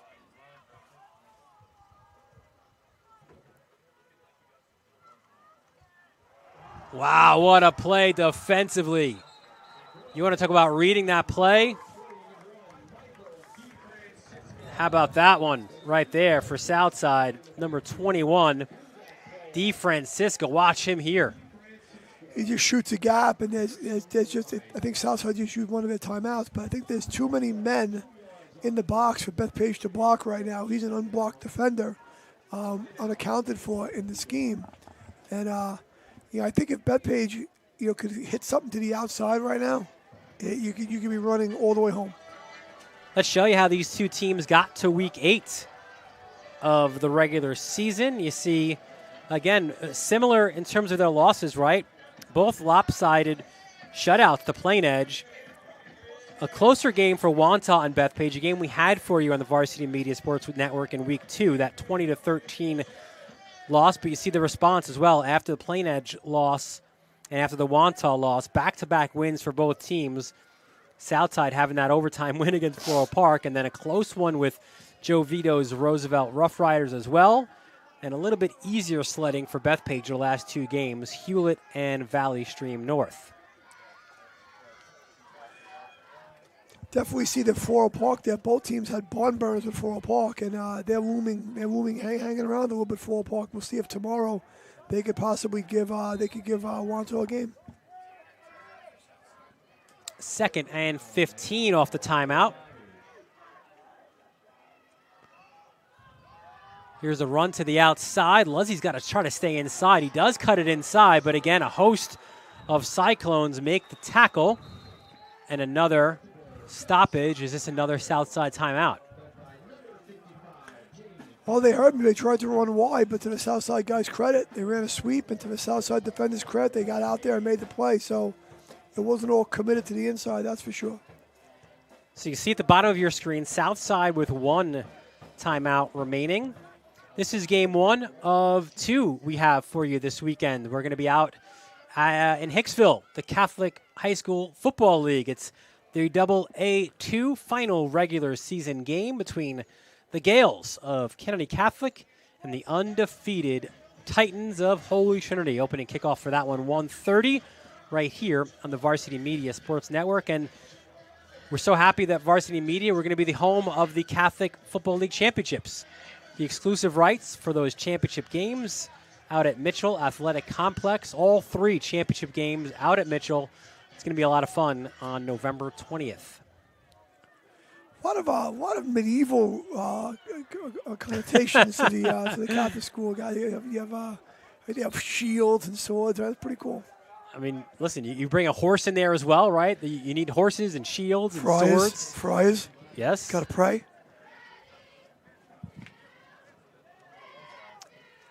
So the punt is a good one. Will it be returned? No, it takes a bit of a nice south side bounce. So often, Mike, we've seen when the ball bounces on a punt, it go 10, 15 yards the other way, right? This one kind of went sideways, and it's down to the 34-yard line. Well, I think with the swirling winds, I don't know where that ball is going to go when it bounces, so it just kind of took a sideways turn there. And so here we go.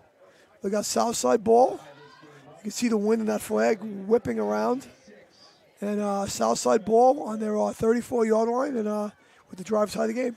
Kind of harks back. You go back a few years for the last matchup between these two teams. That was the final regular season game of the 2019 season. A 24-21 win for Southside at Bethpage that night. How do they win it? How about a last-second field goal by Mark Weber? 22-yard field goal, 6 seconds left. Remember these names, of course, for Southside, right? William Pickett, that game, 26 carries, 171 yards, 9 of 17, 108 yards as the quarterback. Nick Lukowski, right? What a great athlete he was. 7 carries for 64 yards and a touchdown. That brought Southside's record to 7-1 that year. Bethpage was 2-6. Will it be another last-minute victory for Southside? Melkonian gets into the flats and gets out of bounds out to about the 41-yard line. That's a great start. Just get the ball out of the quarterback, roll a little bit, protect him a little bit. A little short pass, turn it up. And they're moving the chains a little prematurely, but we have 2nd and 3 now. You're definitely in 4-down territory everywhere you go now. So we have a lot of downs to play with here for your Southside. Southside only has 1 timeout, though, to play with. Trips right. West has that lone back. Rolls it out right. Gets good protection. Throws it in just incomplete. He had 2 receivers out at the 50-yard line. That one was Brady West, and it was incomplete. I think the way the Bethpage guys are defending it right now, because West and Malconi are in the side of the formation together, is playing with two deep safeties. And it looks like the quarterback's in the game for Bethpage playing a little defensive safety, right? Sure, looks like Smith's in there at safety with Luzzy. And you might get single coverage at the bottom of the screen, here, at the bottom of the formation here, with the safety kind of hedging towards the strongest side of the formation. And that's where Melkonian is. It's Melkonian against Crum. They'll go that way. Crum jumps in and breaks the route, gets the INT, his 2nd of the game. And a flag on the play, likely for excessive celebration. But how about that? Jump in the route, Justin Crum. I think all along, I think Crum sees him, going for the hitch right away, and Crum just reads it great and times it up perfectly. Great play by Crum. A senior on this Bethpage team. What a way to play his final regular season game. 2 INTs. He was big as well in the kickoff return, and you would think or hope, if you're Bethpage, that this will close things out. Bethpage calls a timeout. They've got 2 remaining. Southside's got 1. It's 1:51 on the clock as they'll march off 15 yards on that excessive celebration or taunting, as Bethpage will get the ball back at their own 40-yard line. Great play by Crum. We'll call it a game-saving interception because the game was by no means lost, but game-changing interception and possibly helping Bethpage pull out the win here tonight. Crum does a little bit of everything for Bethpage. He's a wide receiver. We see him here at cornerback as well. He returns kicks. Elusive, fast, good athlete, multiple sport athlete as well. Plays basketball. His older brother Jonathan played soccer at Bethpage, so a good athletic family as well are the Crums, and a huge INT for Bethpage. Well, with the south side now, it looks like I don't really know the exact time. I'm not sure if this time is correct or not, but you only have 1 timeout. You're going to need some help with a fumble or a play like that.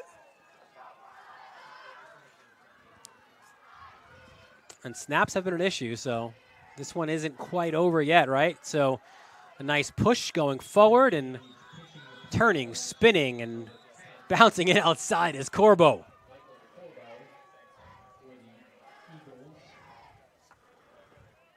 Corbo, a hard-nosed, no-nonsense kind of kid, really sets the tone for Bethpage inside. Often takes a pounding, right? And he's At 6 foot 192, maybe not as big as some people think, but he is just willing to mix things up. Another one of these lax guys, a close D, right? So you know that he's a tough dude as well. Yeah, I mean, definitely the jobs that are involved with the running game at Bethpage. Over the years, you'd always pick up the paper on Sunday, and Bethpage amassed 300-something rushing yards, and you had 7 to 8 different guys carried the ball. And I think it's true here. It might not be 7 or 8, but you're definitely using a few different guys at fullback, a few different halfbacks involved. And if you're going to run the ball as many times as they are, you got to get other guys touches and rest some of your guys. But at the end of the day, you're going to give it to Luzzy quite a bit. Well, in their last game, a 34-0 win over Valley Stream North, it was a similar approach, right, where Luzzy had 9 carries for 71 yards, 2 touchdowns, a 64-yard interception return.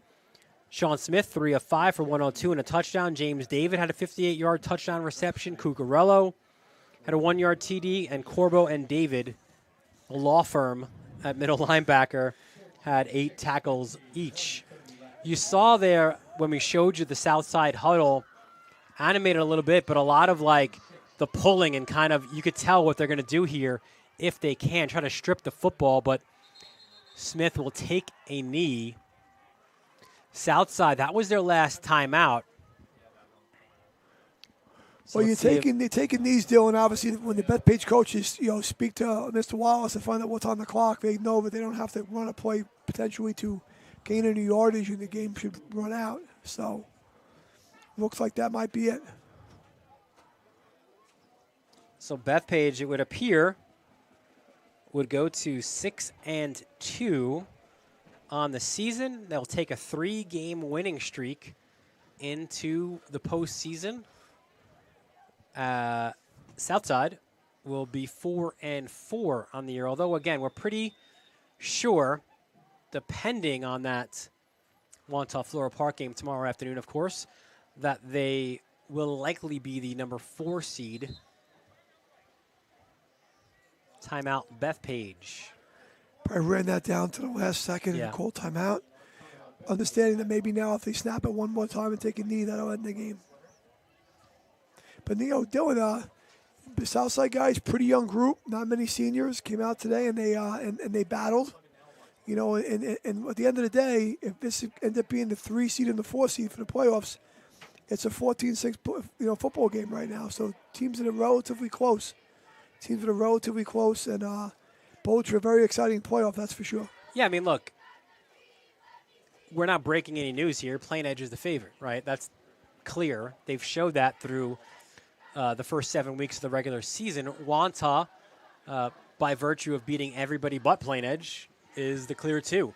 But that's where it gets interesting, because even as the clear 2, there wasn't a lot of separation from Bethpage and Wantagh in that game that we did, right? It was a close game throughout, and Wantagh just had a couple more plays in them.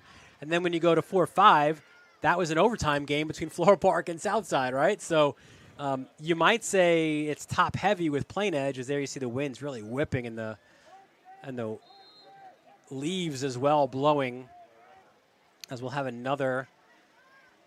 Oh, this will be actually a play and a push forward, as now the referees blow the whistle. A huge pile, guys flying all over the place. Clock's just going to continue to run. Congratulations to Coach McCoy. Barring something incredibly strange happening here, Coach McCoy and the Golden Eagles improving to 6-2 on the season. And, and with the young team, Coach Ernesto, talked to me about having a little streak going, trying to get to the Big Four, trying to get to the semifinals. And, now they'll be in hopefully be in the 4-5 game. And against a team that they've beaten the first time. And it looks like that might be the case, depending on what happens tomorrow. And, next thing you know, they might be able to make it to the semis for a 4th year in a row, and good luck to them. It's a big road win for Bethpage, and again, they'll end the regular season with 3 straight wins, so some momentum going into the postseason. They've got that home playoff game. They don't quite know yet who they will play there. Southside hoping to also secure, right, that home game. That's to be determined based on that Floral Park and Wantagh game tomorrow, but a very good game played by these two teams. And again, if this is your 2 and 4, it's 8 points separating the two of them. So as you mentioned, right, other than maybe Plain Edge being the clear favorite, it's going to be a very entertaining, very close, I think, Nassau Conference 3 playoff run. Sure, it'll definitely be news if Plain Edge is in the final or maybe the champion. That might be pretty big news, and I know the Wantagh people would say we're going to have something to say about that maybe as the time comes, right? But a lot of good games during the regular season, and it could be a pretty, like you said, a pretty exciting playoff.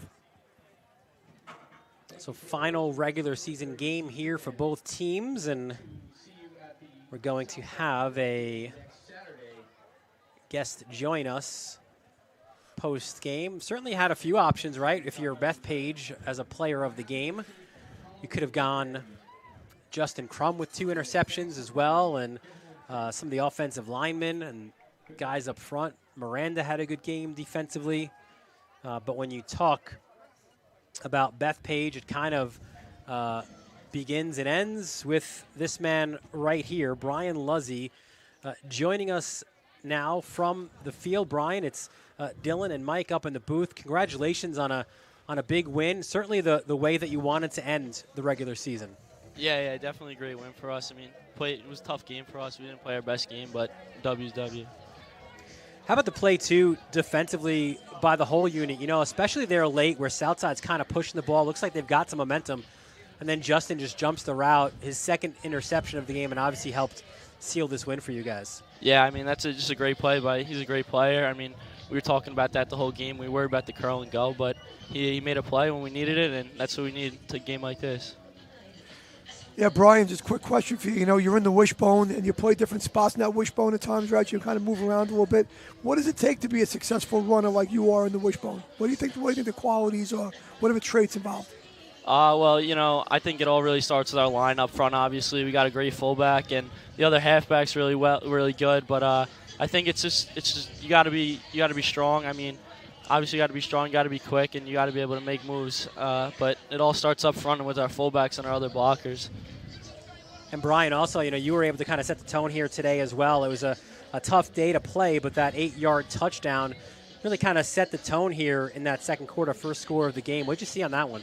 Yeah, I mean, it was kind of a broken play. They made a good play. We almost fumbled the ball, honestly, but yeah, I mean, it's just like the character of our team. We were able to make plays like that. We saw that against Wantagh, so yeah, I mean, it's just a broken play that we were able to pick up on. It's a big thing for us. Coach McCoy talked about you guys, you know, setting. You wanted to get a home game in the playoffs. That was already done. You knew that coming into this one. You knew you'd be the 3 seed. But if you could win that first game, right, you kind of set up into maybe a bit of a revenge tour, right, where you could potentially have Wantagh again, a close game at your place that we broadcast, and then, of course, you know, Plain Edge, the top seed, your rivals there as well. How do you feel about your team going into the postseason? Yeah, I mean, I feel really good about us. We got a lot to get done this week at practice to prepare for whoever we're playing in the first round. But, I mean, if we're looking beyond that, I think for the second round, I think we had a great game with Wantagh. I think they're a great team, but I think we're a great team too, and they're definitely a beatable team. And, you know, our number 12 quarterback's coming back, so that's going to be huge for us. Yeah, Luke Galgano will come back. Will McMullen will come back as well, so you're going to get healthy, I guess, at the really best possible time. Brian Luzzy, we want to thank you so much for joining us. A great game by you, by your teammates as well, and we wish you the best of luck as well going forward in the postseason. Yeah, thank you guys so much. Really appreciate it. All right, Brian Luzzy joining us here post-game, and a great performance by him and the Golden Eagles as well, and a big win. Look, it's not easy. Weather conditions, Mike, you come out here, it's a tough day as well, and they showed some intestinal fortitude as well, right, to come out of here and get the win as well.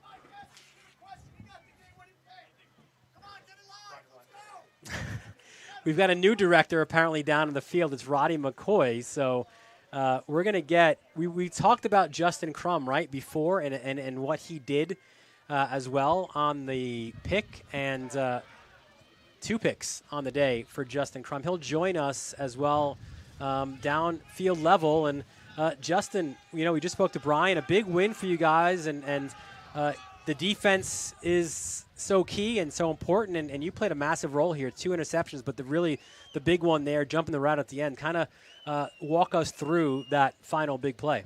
I kind of started drop stepping, then I read the quarterback's eyes, saw him look at my receiver, and he threw it. So I just jumped the gun, caught it, and picked it, and that was it. Which was your favorite INT, the one that seals the game or the one that you nearly Definitely returned? Definitely the one that sealed the game. That was a big one for the boys. We all got hyped. Gotta love it. Secure the game. That's it. So 3 games in a row you've won since the Plain Edge loss. You're going into the postseason on a pretty good roll. How do you feel heading into the playoffs? I'm feeling pretty confident, me and my team. You know, hopefully our starting quarterback come back soon, get him healthy, get back to business, and yeah, hope for the best. We're gonna work hard every day, practice. We're gonna show it off in the games.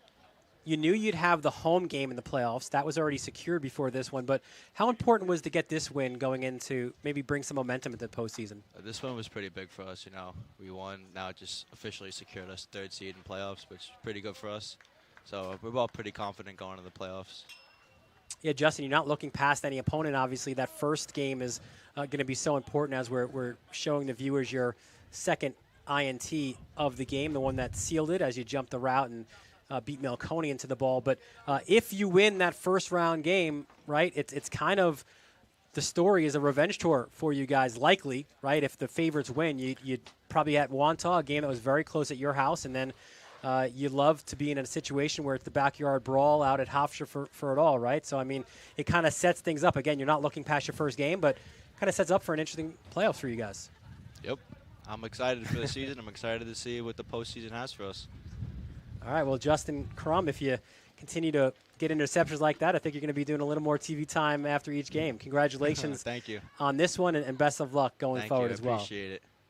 So that's Justin Crum, 2 big picks. And listen, defense wins championships, right? That's the way the motto goes, and Justin Crum was a big part of that win here tonight for Bethpage. Well, you talk about offense, everybody, offensive football is in vogue all over football on TV, college, NFL, in high school, it's in vogue. But on Long Island, when November rolls around, and it is almost November, Dylan, right? All of a sudden, here we are in November. The weather conditions are going to get a little different, and throwing the ball is going to be a little harder, and it'll be a little more difficult to throw the ball. And a little bit difficult to throw waters apparently in the press box as well. Well, that was Coach McCoy. He's a wishbone guy, so he wasn't much. And he was a quarterback in high school. Come on, he wasn't much of a thrower. But you know the weather conditions are going to change. This could be typical of what the weather is like as it gets close to the end of the year, and you're going to have to run the football. You're going to have to play defense, and defense always becomes magnified this time of the year. So that'll wrap things up here from Southside High School. Dylan Butler here, Mike Hungerford, and it's the playoffs now coming up, Mike. We're excited for that and big games ahead. Certainly the fun part of the football season in Nassau Conference 3. It's Plain Edge, and then it seems like everybody else. It's wide open after, of course, the Red Devils.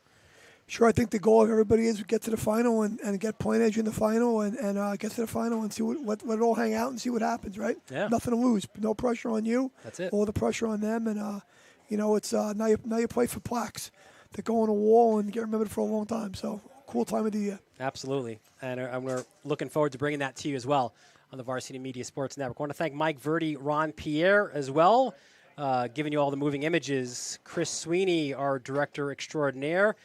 Ben Turchin, our executive producer, who did a little bit of everything, right? He brought us the food, most importantly. Curbside. From Curbside. He brought us the post-game interviews as well, and want to thank him, of course, Mike Hungerford as well. Dylan Butler here once again, thanking you for joining us here on the Orland and Cone Game of the Week on the Varsity Media